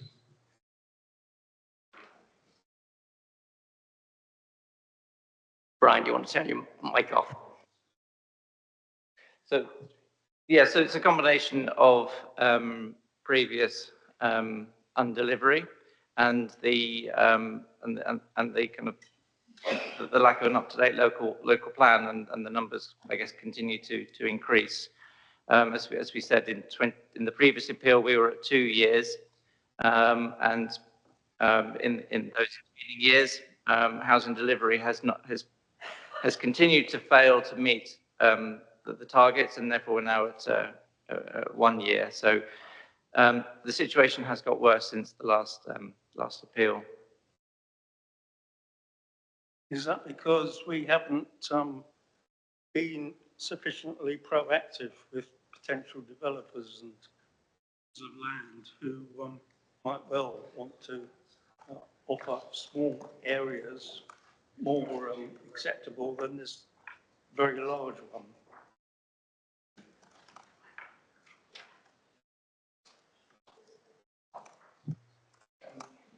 Yes, I mean, with respect, Councillor, I'm not sure that this is relevant to the, in terms of how we've got into the position we are, is not relevant to the determination of this application. The fact is that we are in that situation with a 1.03 housing land supply situation. Yeah. I was merely raising it because it'd be helpful for the town Tring's residents to understand exactly why we've got to where we are. Thank you. Councillor Guest, and then Councillor Zinkowski. Thank you, Chairman. On the point of it being a sustainable location, I question whether it is, because although it's advancing Tring down Station Road in the direction of the hamlet of Tring Station, basically it's still going to be some distance away from the station.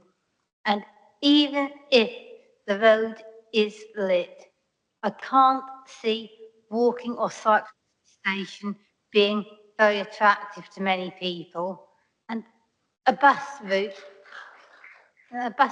has been mentioned, but the timing and frequency of the buses, again, may not be attractive to people to use that as a route to get to the station.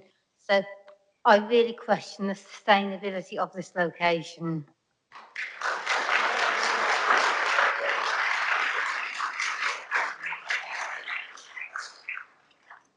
Shall we take a question from Councillor Zinkowski?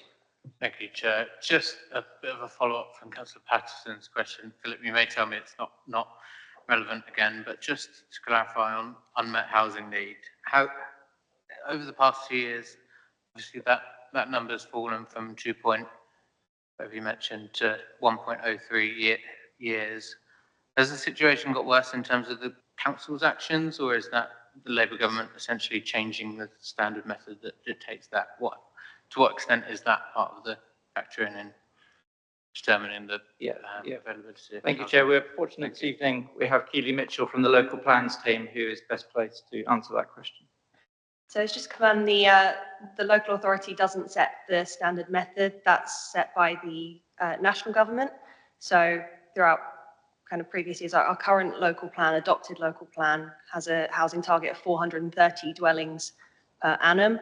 The standard method then increased to over 1,000 dwellings per annum, and then it's increased more recently within the 2024 updates and so on to around 1,400 dwellings per annum. So that's it's a factor that's outside of our control, and it's something that we seek to respond to.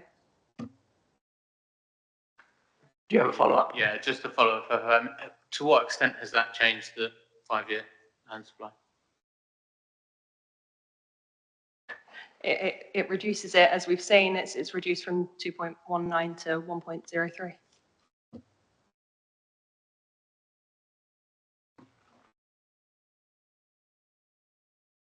Any further questions? Philip, do you want to move on? So the final slide in terms of appropriateness assessment relates to the golden rules. So here we have questions in terms of does it provide the 50% affordable housing? Does it provide necessary improvements to local or national infrastructure? Does it provide green spaces that are accessible to the public and walkable for new residents? So I guess this is the final phase of the debate in terms of appropriateness. Thank you, Chair. Councillor Allen. Thank you, Chair. So yeah, the affordable housing, what is the size and distribution of the affordable housing? Presumably it's in the higher density parts. I'm just guessing. What's the distribution in terms of the size of properties that are considered affordable, insofar as any affordable housing is affordable? Thank you, Councillor. So as this application's at outline stage in regards to the residential development. So we don't have that level of detail yet, but what we have done is secure through the Section 106 agreement the requirement. Come on, silence. The requirement to submit an affordable housing schedule, an overarching schedule, so we can view and see what the entire affordable housing scheme will be like, and then individually for each subsequent phase or reserve matters application. So that detail will all come forward, and we have also ensured that that reflects local housing need assessment, so the most up-to-date local housing need assessment, on the basis that the development could take many years, that the needs of the borough are likely to change during that time. So what we have been sure to do as officers is to not fix a position in time, i.e. what is the need now in 2026. We'll have the opportunity to review that against our most up-to-date evidence base in regards to what the housing needs are for affordable housing in the borough. So in short, we don't have those answers yet, but we have secured those through a legal agreement, which will, of course, have to be signed as part of the decision. And so the size and distribution of the houses will be determined by the need of the borough. To what extent do we have any reassurance that this development will not provide a lot of small two-bedroom flats when a lot of affordable housing is needed in family homes?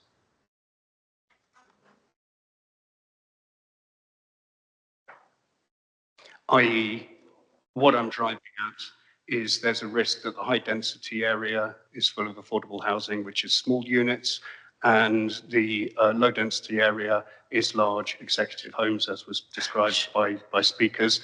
And I think actually the housing need within the borough is for family homes that should be in the low density area. What reassurance do we have that that's the sort of housing that's going to be delivered for the residents of Tring? So there is restrictions on distribution, i.e. so not every parcel will come forward with 50%, but not below 30%. With regards to the further detail, reserve matters applications will come back to planning committee, where members can vote on the tenure mix and distribution, the affordable housing scheme, the layout plans, the detailed plans, which will come forward when we will know a lot more. Okay. And if I can go back to a question on the transport, the bus routes, Chair, is that okay? So there was £735,000 allocated for bus service improvements. What will be the long-term obligation on the developer to maintain the bus route that's proposed? What is the longevity of that investment? Is it just for a year or two while they see whether it works out and then discontinues it, or is there a long-term commitment? So the bus route which you saw was indicative only. It did say that on the slide, if you were able to see. What I can do is I can review the UU and come back to you in a moment on that, if that's okay. In the meantime, we've got Councillor Hannell wanted to speak, and then Councillor Madden.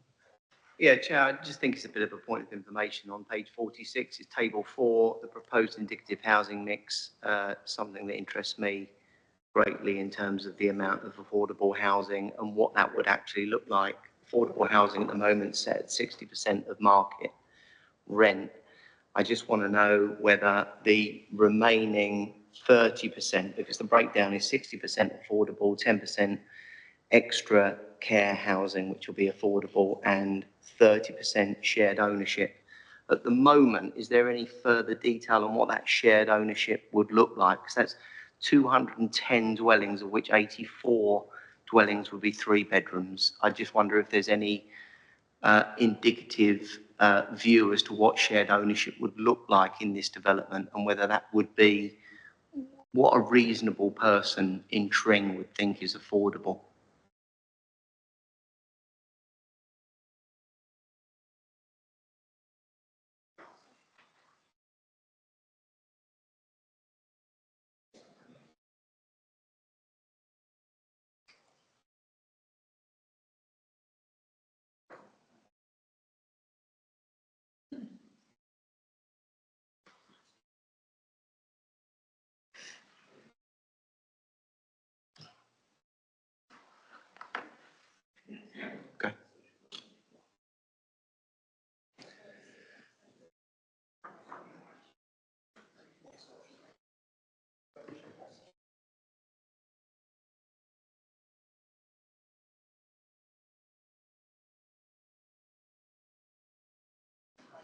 Sorry, I just had to clarify. The shared ownership properties, the prices or deductions will be defined by the registered providers.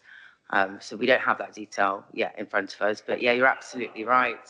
The first phase of the development, we have secured 60% market value. And I do also have a, sorry, does that answer your question? Yes, it does, thanks. I do have a response to your question, apologies. So the sum of £735,000 index linked means that 2 bus services operating from Tring Town Centre, Tring Railway Station, Albury, and the development for 10 years for a period commencing from the occupation of the 310th dwelling.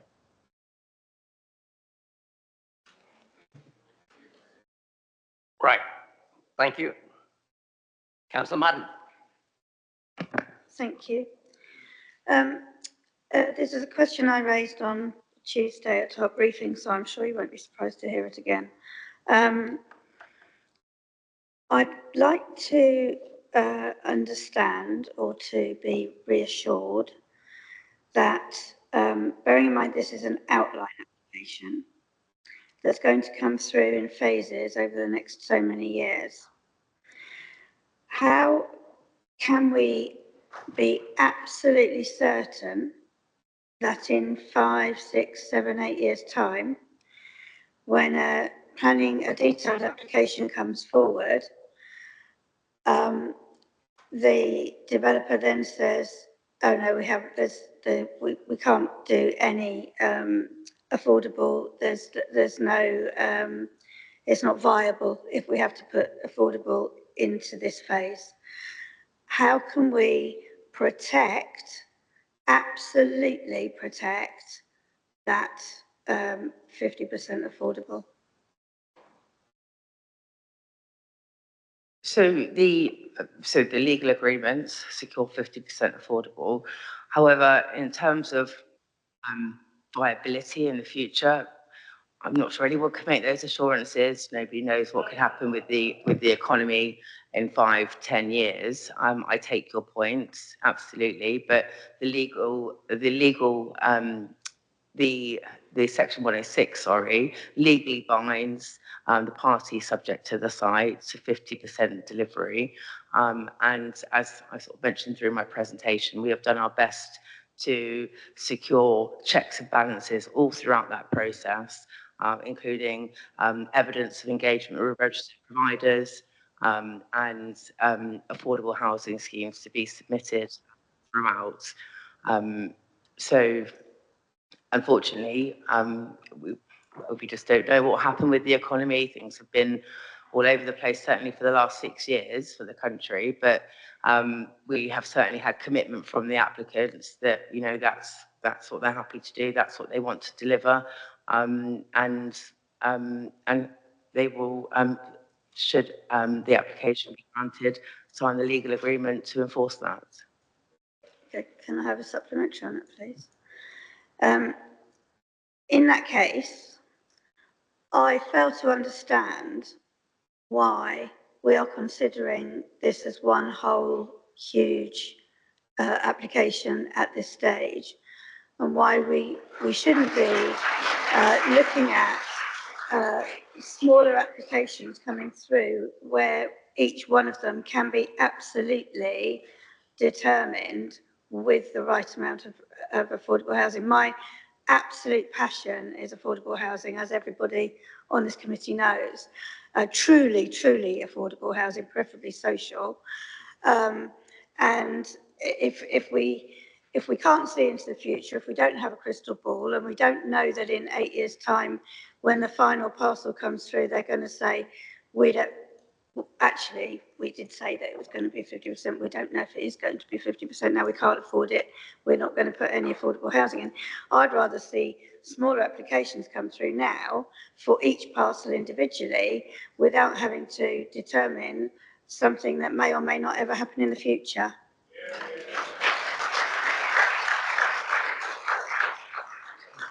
Kaylee, before you answer that one, we've got Ross wanting to interject. Oh, thank you, Chair, but I'll leave with Kaylee for the moment. I'll come in at a later point. Thank you. Thank you, Ross. So there's a two-part answer to this. Firstly, the development, whilst is for 1,400 homes, it is subject to phasing, as was shown in the phasing plan. Those phases are much smaller parcels of housing, so we're talking sort of 150 homes per parcel.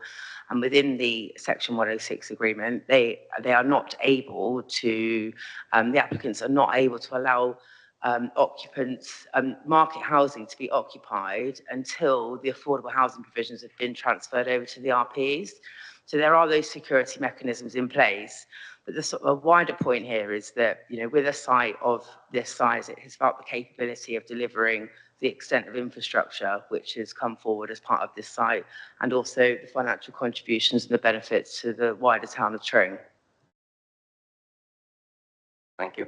And just to say in terms of viability, so that there has been some sensitivity testing on different build rates, build costs, and it's been shown to be viable at kind of quite significant increased costs.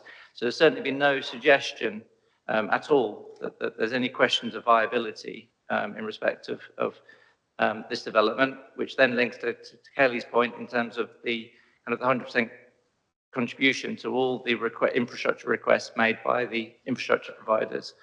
So viability is certainly not anticipated. And as Kelly's mentioned, the legal agreement has written in 50% affordable housing. And this is going to be done on a phased basis.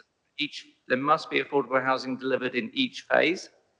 And it's also important to note that the approach that's been undertaken and written into the draft legal agreement is also the approach that's been analysed in depth by the Council's own strategic housing team and has been agreed by the Council's strategic housing officers as an appropriate approach. And that approach, I would add, in terms of the first phase, does allow for 60%, so decorum affordable rent in the first phase.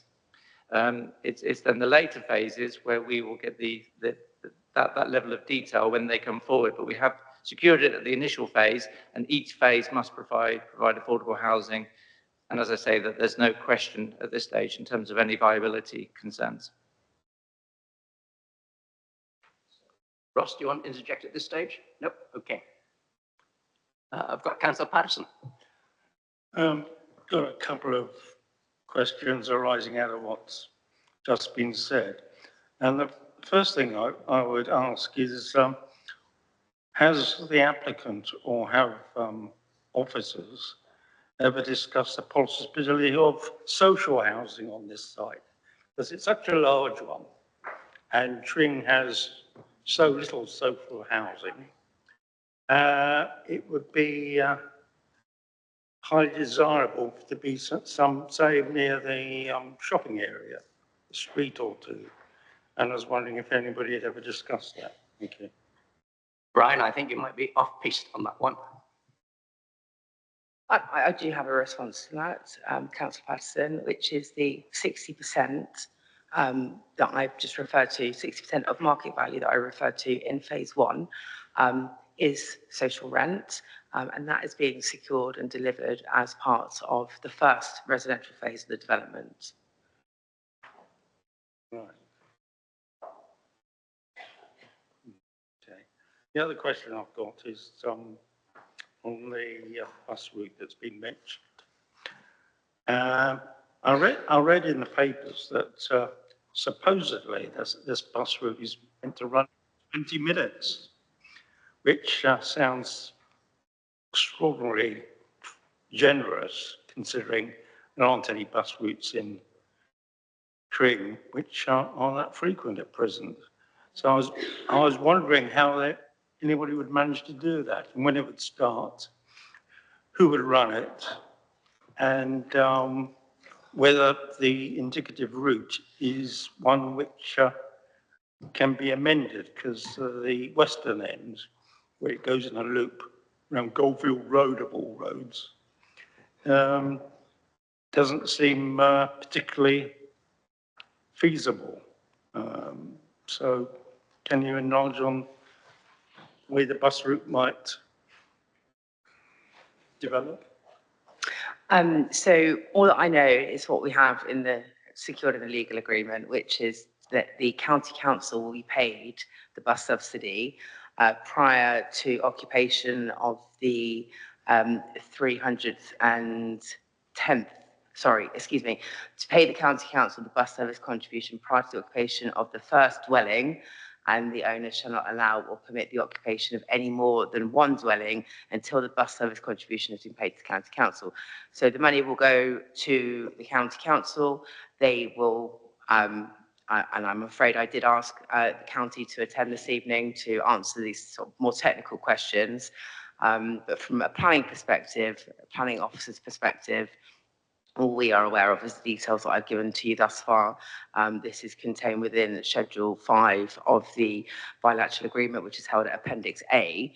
And that is just the total sum of money, £735,000, 24, and the bus service would contribute towards 2 buses operating in the locations that I mentioned earlier for 10 years. There is obviously a more detailed process to this, which the county will have involvement with, and highways, the county highways will have involvement with. But at this stage, at this outline stage, we just don't have that information.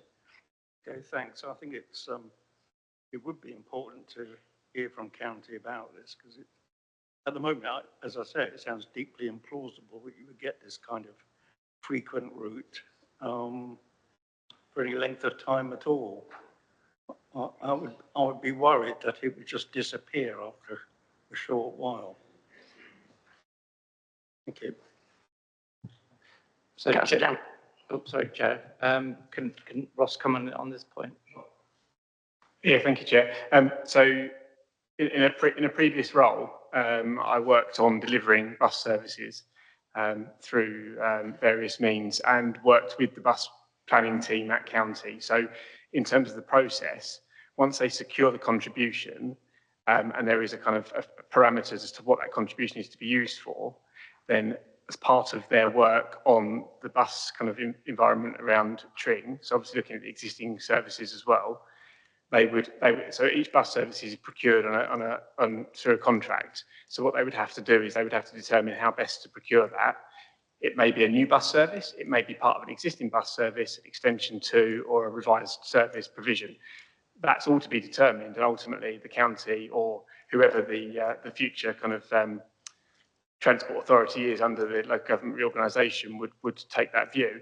That would be there would be a consultation process as part of that. But fundamentally, it is still subject to contracts through procurement. So we couldn't possibly give any more kind of detail or assurance at this stage, other than we've got a clear contribution, and based on the bus planning team's current knowledge, this is what it could achieve in terms of a bus provision. So I think hopefully that's more helpful and clear. Yes, thanks. I mean, all I would say to that is that the starting point will not be until the county council has disappeared anyway. So it'll be down to the new unitary, and we don't know what that is going to be yet. So it's all very, very nebulous, I'd say.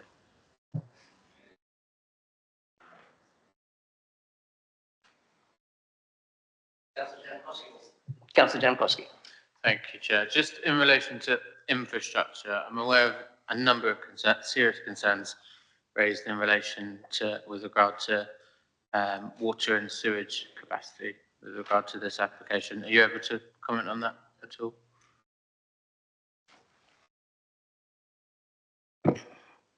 Sure. So the consultation response received from Thames Water requested a Grampian condition restricting the development to be occupied, I think, from memory. And what the effects of that essentially are is that Thames Water don't know what the infrastructure is that's required, because they will not do the modelling until an application has been determined. This is a national issue, but notwithstanding, the Thames Water are obligated under the Water Act to connect with water and sewage water. And it's not to suggest that that won't happen. It's just that they won't commence their modelling. So they will not give details of things like timeframes or infrastructure that's required. So from a planning perspective, what this means is that the conditions that they proposed did not meet the condition test. They did not provide enough evidence. And as I understand through their local plan evidence, there was a suggestion that infrastructure could take, 3 to 5 years. So, but that didn't come forward as part of the planning application. But that doesn't mean that development will be without sewage water and clean water. Thank you. Do you have a follow-up? What? Who pays? I wouldn't know that. That's not a planning matter. Okay, thank you. Yeah, now we're on to the infrastructure concerns, of which I think there are quite a few. To return to my earlier point about the traffic and whether the traffic simulations really can provide a high degree of confidence that the existing road network with the improvements that are planned will really be able to cope with the new volume of traffic from this additional 1,400 homes.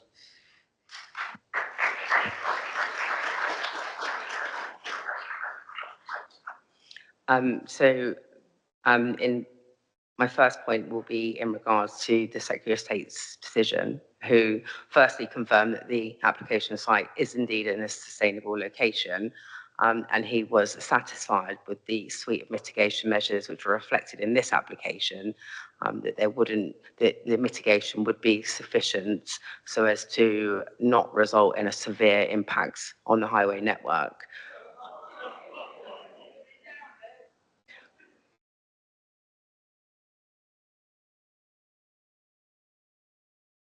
Yeah, thank you. It's just, I think people need an assurance that it's not going to cause gridlock, and that those section, what was it, 237, whatever, those measures will actually allow that flow of traffic, alongside the active and sustainable travel improvements that are planned.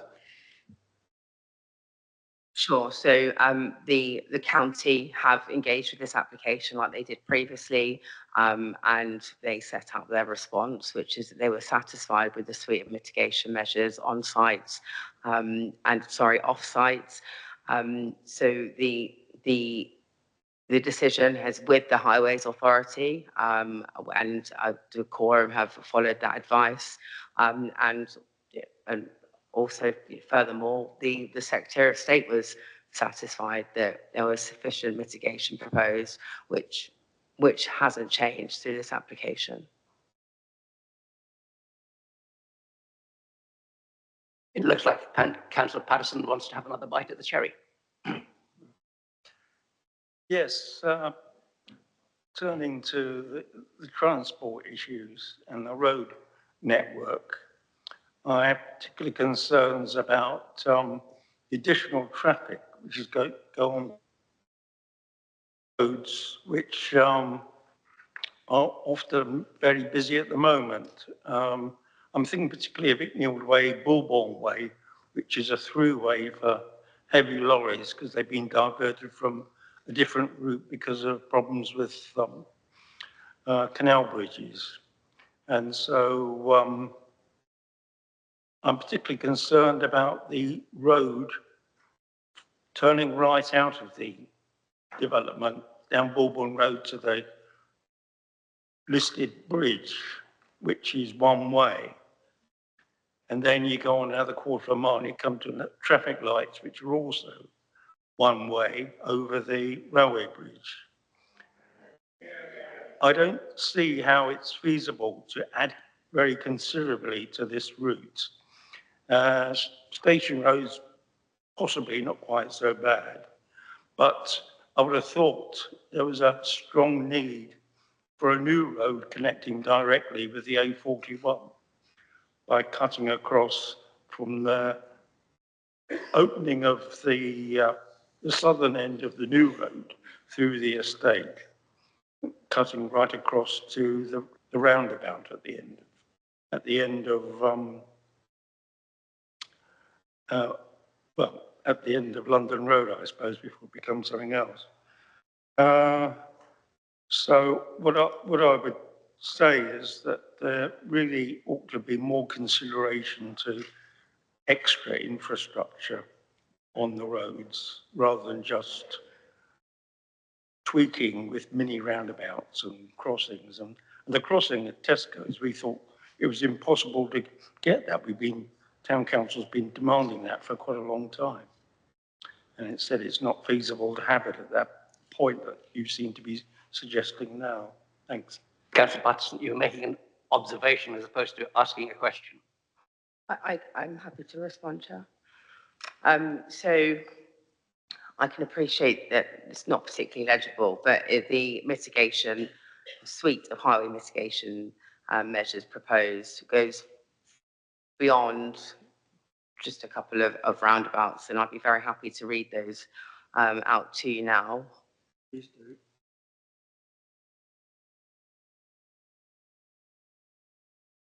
So we have junction enhancements at Station Road and Bridgeway, Puffin Crossing at Station Road near Tring Railway Station. And sorry if I can just pause, and I should add that these have all been requested by the county.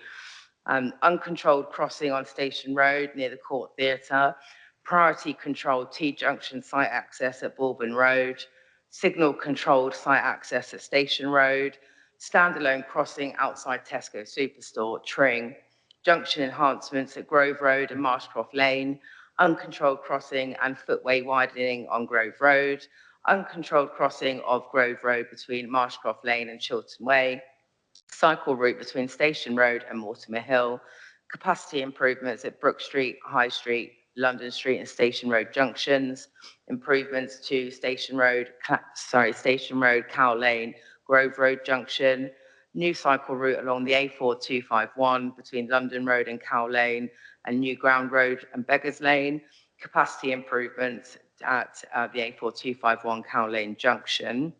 So they are the planning obligations which are separate to the financial contributions requested by county, and these aren't quite in such an order, but I can bear with me just a moment. So we've got, we work from the bottom of the page up, that's where most of the highways contributions are. So we've got £735,000, just over towards bus service improvements, as we've discussed. Just over £55,000 towards the public footpath number TT62, sorry. £35,000 towards town centre cycle parking in Tring Town Centre. I appreciate these aren't highway network improvements, but still nevertheless requests made by the county council. £15,000 towards improved cycle signage on Bulbourne Road, Tringford Road for the routes to the Grand Union Canal. £100,000 towards the provision of a footway and cycleway improvements from Tring to Northchurch on the A4251.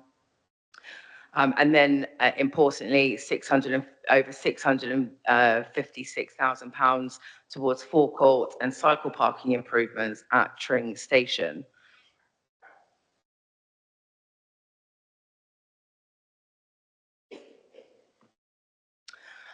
So just to complete that list for you, it does go beyond the plans which I was able to demonstrate. Obviously, we don't have details of those measures as yet, but I didn't quite appreciate that they wouldn't be as legible for members. I appreciate you reading out the list, but it's mainly about people walking and cycling, isn't it? There's no additional car parking at Tring Station, so, and that's already severely overcrowded. So unless the applicants are going to make a contribution to a larger car park, I mean, it's really quite inadequate.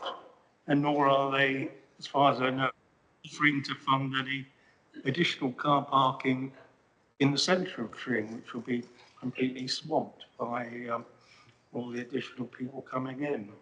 So neither of that's very satisfactory. The Tring Station improvements will be subject to a separate planning application. So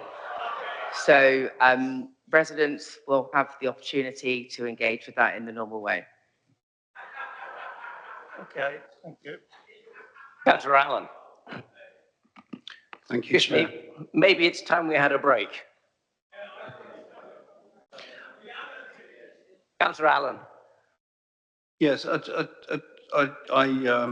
know, I'm no happier about things than Councillor Williams. You know, we've got a gun to our head. We're hidebound by a pincer of, firstly, the tripling of our housing target, bringing down our land supply, and secondly, the threat of special measures if this goes to appeal.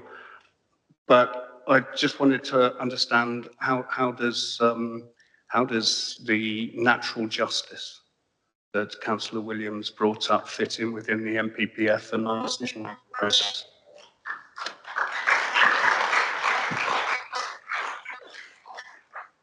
I guess it reflects Councillor the Chair's introduction at the beginning of planning of this committee. Members are at the planning committee to make a decision on planning applications based on the planning context, the planning policies before you. So whether in terms of natural justice, or whether a decision is fair or not, I mean, the fact of the matter is we have a planning system that we have to work within, and we have to make a planning decision based on on material planning considerations and planning policy.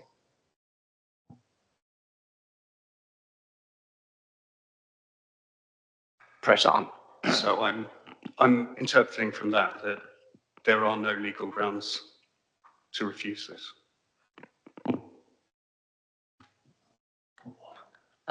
I think you mean planning grounds.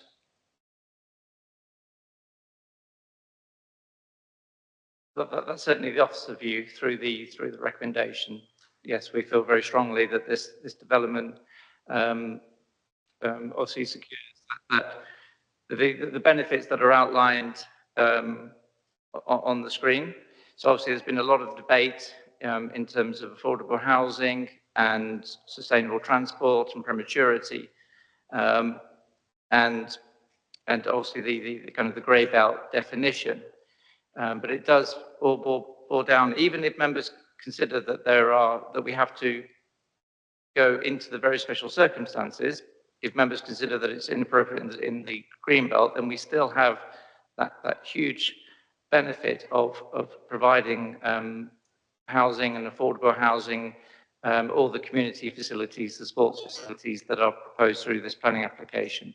So, so yes, officers feel very strongly that well, first of all, that this site is appropriate development in the green belt, but even if members are minded that that's not the case, that the very special circumstances outweigh, and that a decision here to refuse the application would be very difficult indeed to defend on appeal.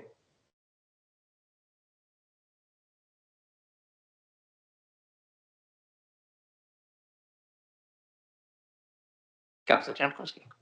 Thank you, Chair. One thing I haven't heard mentioned tonight, but I noted at length in the report is the assessment of loss of best and most versatile agricultural land on pages 63 and 64 of the report, where it states the magnitude of change resulting from the proposed development is assessed as major, leading to a direct, permanent, major adverse effect on agricultural land and food production, going on to say no measures are available to mitigate the direct loss of agricultural land, and that the loss of BMV land is therefore unavoidable and represents a significant adverse effect and remains moderate to a major adverse significance. I'm just wondering, to what extent is that a material planning consideration? How much weight would you put to that in the overall planning balance, if so? So yes, so the harm has been assessed, and the conclusion is that the loss of agricultural land is indeed significant. That aligns with the Secretary of State's decision, and which is, of course, a material consideration in this process. However, overall, when balancing up the adverse impacts versus the benefits, as planning officers are required to do, and with the pressing and urgent need of all forms of housing within the borough, owing to a substantial deficit from where we're aiming for 5 years, or we should be achieving 5 years, and we have 1 year, there is a clear, and in officers' view, a clear, the adverse impacts are clearly outweighed by the benefits.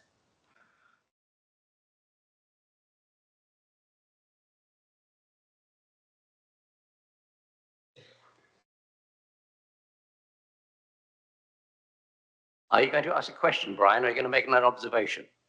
I'm going to ask a question about the photographs that you showed of the site. But given the particular concerns we have about the landscape setting, I thought there might have been some more photograph showing it in its landscape setting rather than just fields of stubble, which didn't really capture the idea that Tring, its surroundings are in the Chiltern National Landscape all but, and it's very important that that is emphasised. So that's why I don't agree with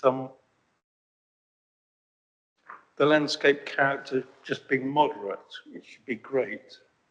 Loss of openness is also more than moderate. And predetermination of local planning decisions is significant. It isn't moderate. So I would have thought, and I would have thought that on the other side, market housing is moderate, because nobody around here needs more market housing. Affordable housing, substantial, fair enough. Extra care housing, substantial, fair enough. But I thought that the balance was extremely close, and because of all the other concerns that people have about the lack of satisfactory infrastructure for Tring, I think the balance does fall towards refusing this application.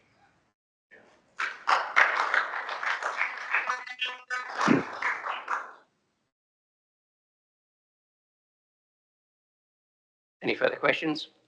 Brian, your mic.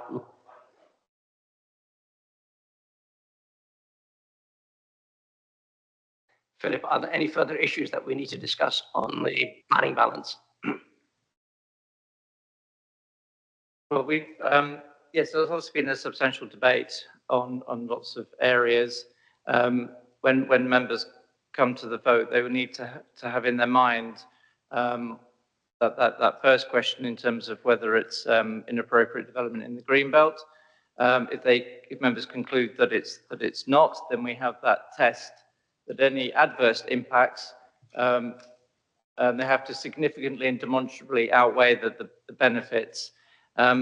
If members, by going through this process, have concluded that it doesn't meet the grey belt definition or the golden rules or some other reason, then members will still need to consider the very special circumstances and whether the benefits of the scheme are outweighed by the harms to the green belt and any other harms. So this essentially is the question before members when you come to the vote.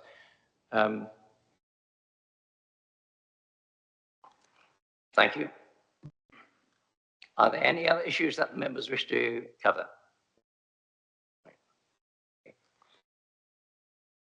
Philip, that was a preliminary winding up on your part.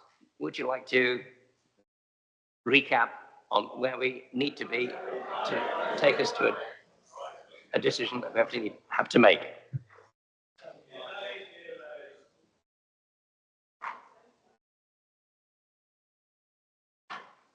So, well, I mean, I think the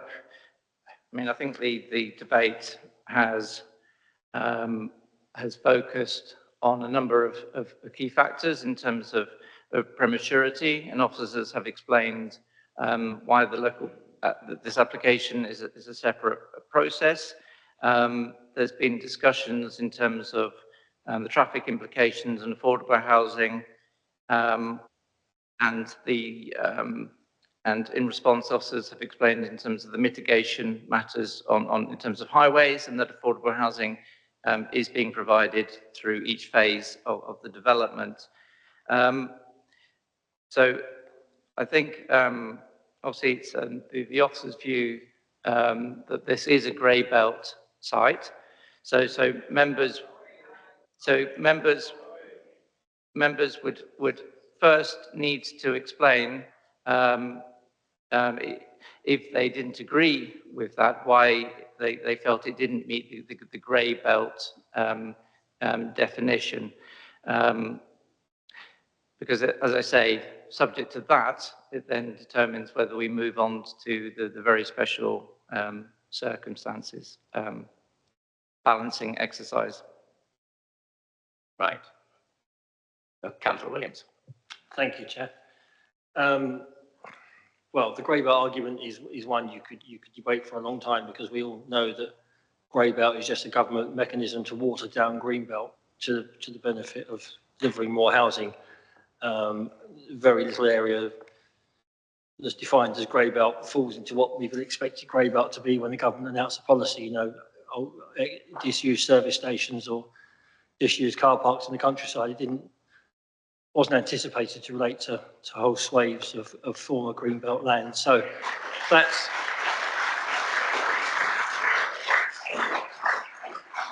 beside the point on this one. What I said when I spoke previously was, before you get into the machinations of all the things that Philip has outlined, is this principle of, is it fair to determine this application ahead of the EIP?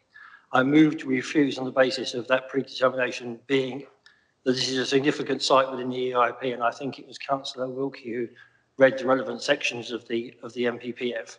I've not moved from that view that whatever the outcome of this and the benefits or not of the scheme, that the issue of determining at this point is not correct. And therefore I moved for refusal earlier, and I move now to the committee that we take a vote on that motion for refusal.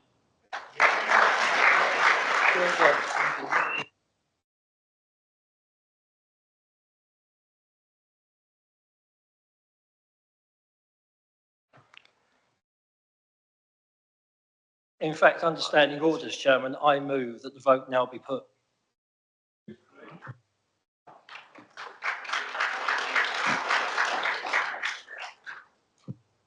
Before we do that, I need to take some advice. So we have the slide there in terms of the planning balance, and I think the key point is prematurity. Just in the same way that the members have discussed traffic implications, affordable housing, that is on the scales of the planning balance.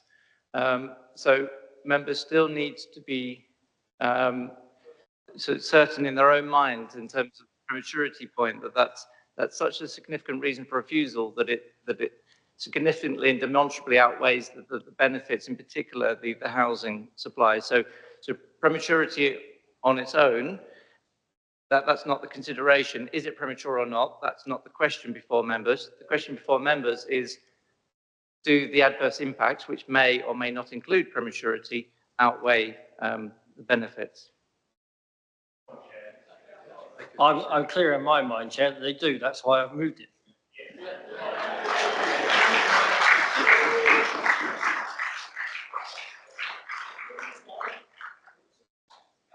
Councillor Guest. Thank you, Chairman. I would second Councillor Williams's that the vote now be put. But from what I understand, the procedure is that there has to be a vote on the officer recommendation first. Then we can have then if that falls, then we have a vote on the refusal. Or right, in that case, then if you can move any motion from the floor, then well, we've got our proposal in Councillor Williams, seconder and myself to refuse this. I'd add to the reasons for refusal that this isn't grey belt because it does, but the application, it would create unrestricted urban sprawl and the site and the location's not sustainable.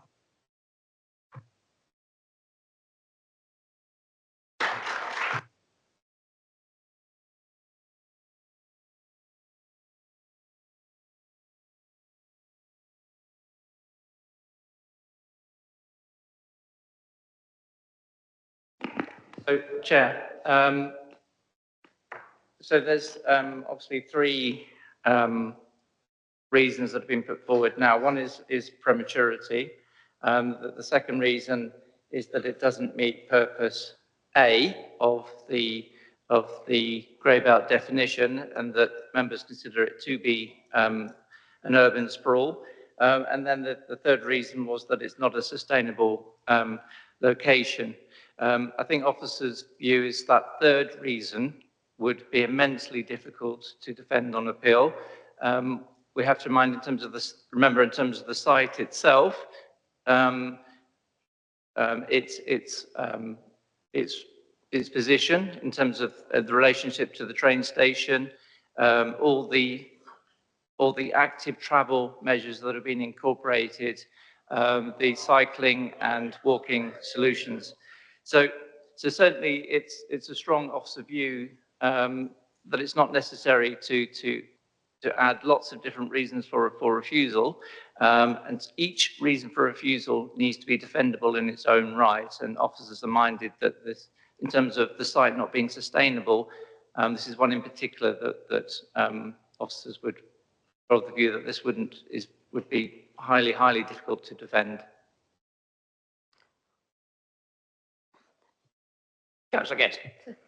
Thank you, Chairman. On that basis, I'll withdraw the third reason, that the site being not sustainable.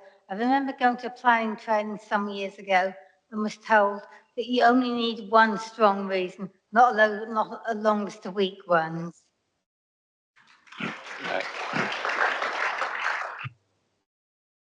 Philip. And therefore, just to kind of summarise overall, what members... Hang on. It's very important that members understand the reason for refusal that they are. So what, as I understand it, members are saying that it's not grey belt due to the purpose A, and therefore members have turned to a consideration of very special circumstances, and in turn, members have reached the view that the point of prematurity is given significant weight to the extent that it tilts the balance in respect of harm over benefits. So that's the, it's important that members understand that that's the process that, that members have reached.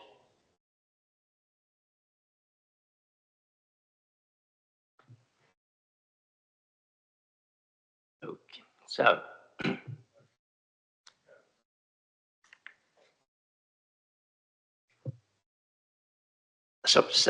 the substantive decision.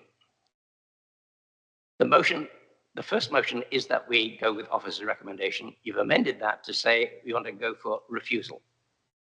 Right.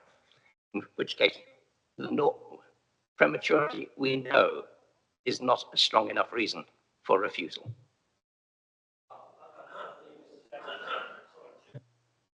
Mr. Stanley's just outlined that the committee's view would be that the predetermination is a substantial enough reason that it tips the tilted balance in favour of refusal. That is what I understand Mr. Stanley's outlined, that would be the committee's view. That's certainly my view. And therefore, on that basis, I think it is a strong enough reason. Sorry, I think what you're saying is that members might be saying that it's not a substantive reason. The officers are saying otherwise. So I think this is I think the point that members are making is that, well, I don't want to put words in Councillor Williams' mouth, but in terms of what weight are you attributing to the prematurity harm, significant. So the council's slides did indicate other harms in terms of agricultural land, etc., and what members are saying is that because there is significant harm in respect to prematurity, that therefore outweighs the benefits to the scheme.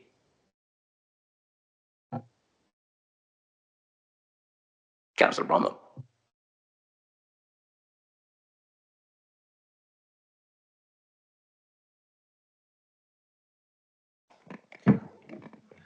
Yeah, a couple of the points that are being made are have already been clarified. Specifically, the unrestricted sprawl is limited by the canal as a natural barrier, and it has been stated quite clearly by the officers that this refusal of this planning application will be very difficult to defend on appeal, which would have bad consequences in the longer term. So in that respect, I would not support the proposal to reject the planning application.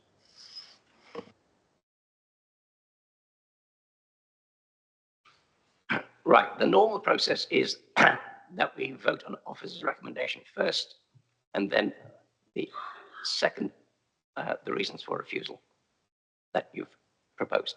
That's correct, isn't that it? Right. And Chairman, could I ask for a recorded vote?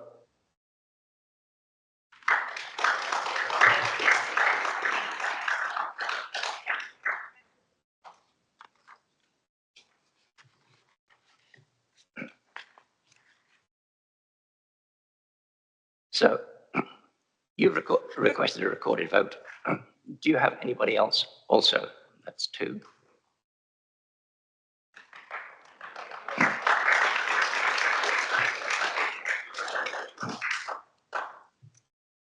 So we have a request for a recorded vote by Councillor Riddick, Councillor Guest, and Councillor Williams.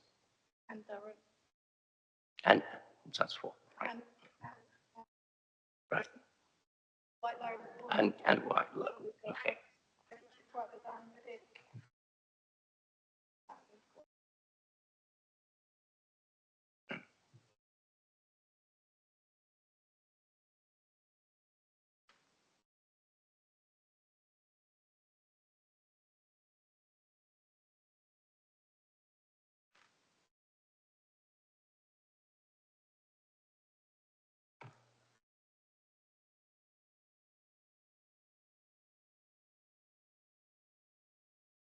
Okay. Yep. Right. So the requirement for a recording is made.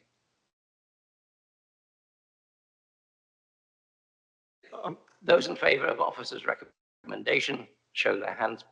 Do I have a recommender for officer's recommendation? Right, Councillor Handel. Do I have a seconder? Bear with me, because I need to record these down as we're doing. Councillor Hamilton in favour of officer's recommendation. Councillor Bromham. Yes, Councillor Bromham is seconding officer's recommendation. Okay. Yep. Can I have a show of hands of those in favour of officer's recommendation? 1, 2, 3, 4. 4 in favour of officer's recommendation. Hang on. I've got Madam and... Wait.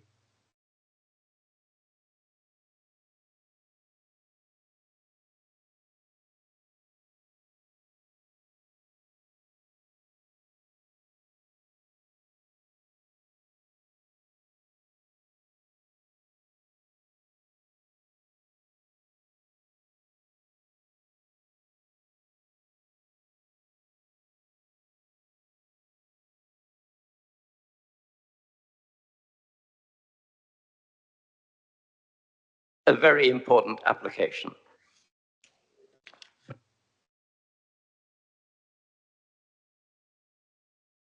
Officer's recommendation. Those against officer's recommendation, show of hands.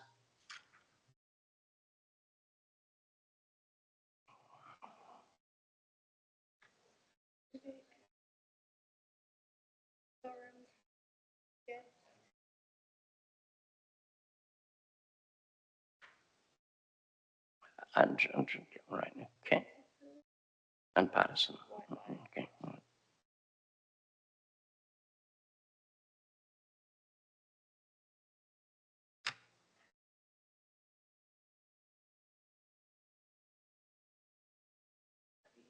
Oh, well, I've got 1, 2, 3, 5, 6, 7 against. Yeah. Right. Right. Those in favour 5, those against 7. So officer's recommendation has fallen.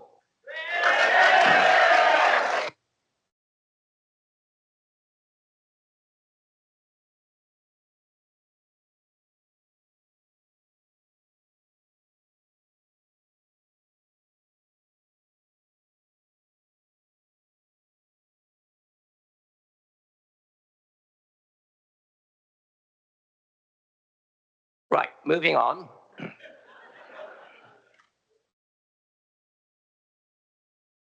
We need to make sure we've got the right reasons for the refusal, because this is going to be important when we get to an appeal. The actual words for the terms for refusal.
Ladies and gentlemen, whilst we are deliberating the terms for the refusal, it is unlikely that we will be addressing any further applications this evening. So those of you who've been waiting patiently for the other items, if you want to stay, feel free, but if you want to go, feel free.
Right, ladies and gentlemen,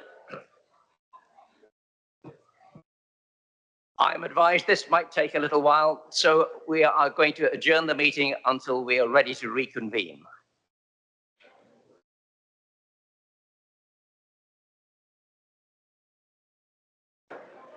I suspect you've probably got 5 minutes, maybe a bit longer.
Right, ladies and gentlemen, would you like to take your seats? We're about to reconvene.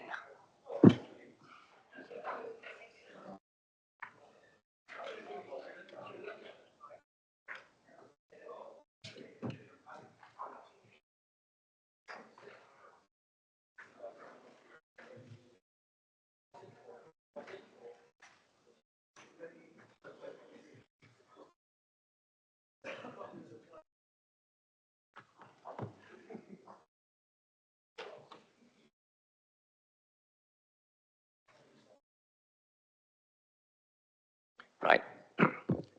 As you can imagine, this has not been an easy process, and we might still need have some further discussions on the wording. But over to you, Philip.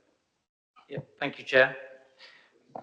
This is about taking us to the reasons for refusal. So I guess the first point to note is that members have concluded in the debate that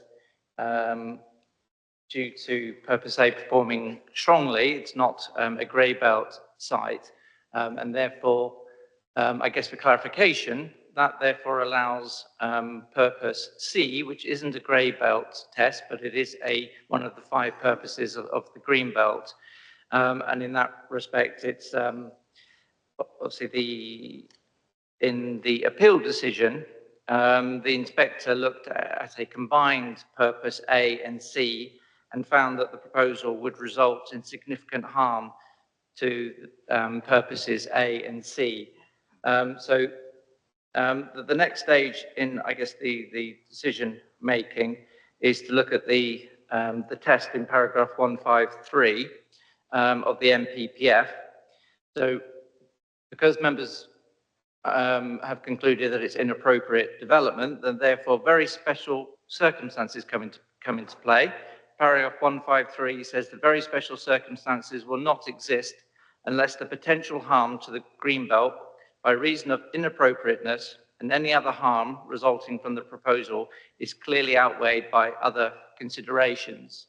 And on the screen there, we can see those other considerations in terms of the benefits. And we can also see the greenbelt harms and the other harms that are on the adverse impacts. So I guess the first question to members is, are you content with the weightings that have been attributed on that table? Obviously, members have concluded in the debate that the predetermination, the last bullet point on adverse, should be significant rather than moderate. But other than that, are members content with those weightings? Yeah, which aligns with the Secretary of State decisions from that previous appeal. So if members are content on that basis, then we obviously the reason for refusal would be that the very special circumstances effectively don't outweigh the harms to the greenbelt and the other harms outlined in that table. In addition, plus the change to the prematurity.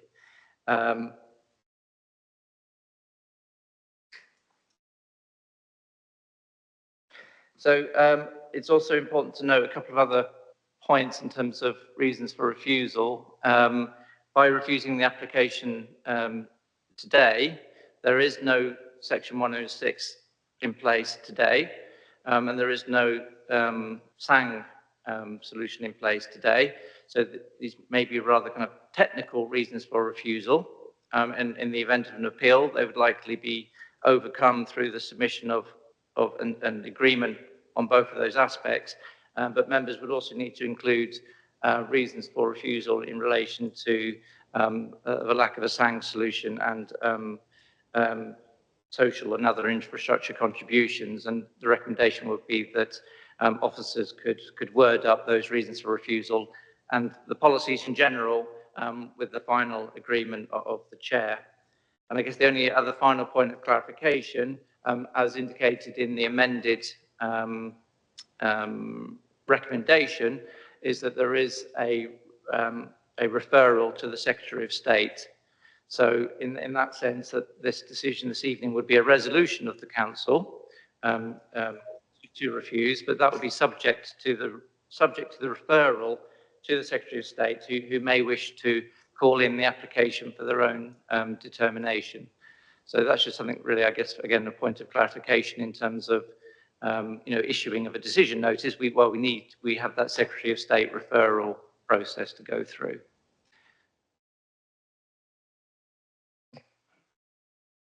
Thank you, Philip. Brian, your light's been on. Yes, it's on because I wanted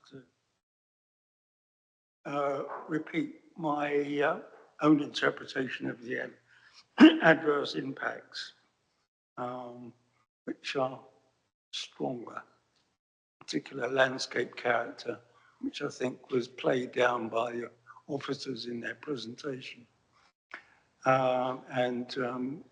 It was felt important by the Secretary of State when he made his determination 2 or whatever years ago it was.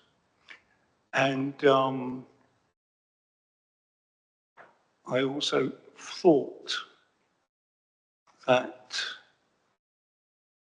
there's obviously an adverse impact on the Ashridge area, because previously it's been felt that you can't add too many people in the area around Ashridge because it will have an adverse effect on that landscape. And I think we ought to bring that out as well. We feel, as Natural England used to, feel that adding thousands of new people within a 5-minute drive of Ashridge is going to have an adverse impact on that very important site. Thank you. So thank you, Councillor Patterson. So in terms of national landscape and landscape character, as we can see that they are already referenced in the any other harms box, and as I mentioned, they are the weighting that was given during the appeal by the Secretary of State. So that they're already there. And in terms of Ashridge, as I've mentioned, we would need to include a second reason for refusal that relates to the absence of a SANG solution at this moment in time, should a decision be made today. So that is also incorporated.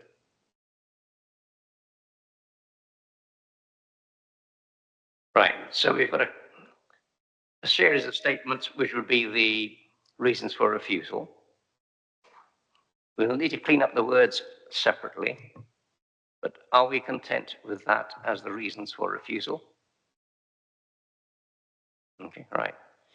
So do I have a proposer for this reasons for refusal? Councillor Williams, seconded. Councillor Guest. Show of hands for the reasons for refusal. 1, 2, 3, 4, 5, 6. Keep your hands up. We're making a note.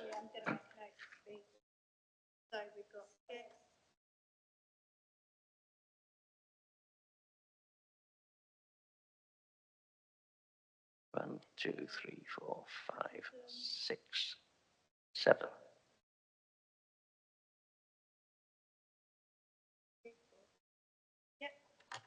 Seven, right.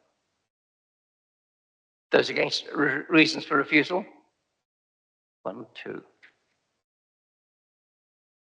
Madden and Hannell, right.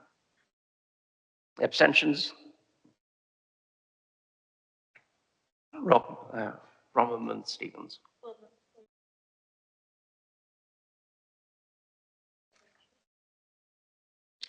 That should be 12.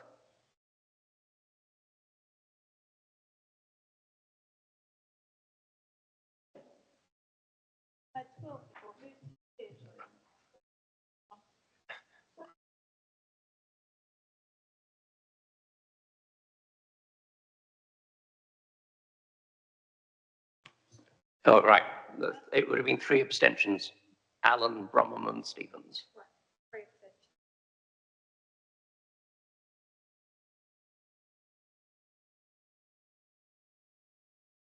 Right. So the reasons, so we've got the votes for the reasons for refusal as how many? 7. 2 against and 3 abstentions. Thank you. As per the previous vote, can I request that they are recorded in the minutes? I assumed that they would have been, right, as a continuation of the same request.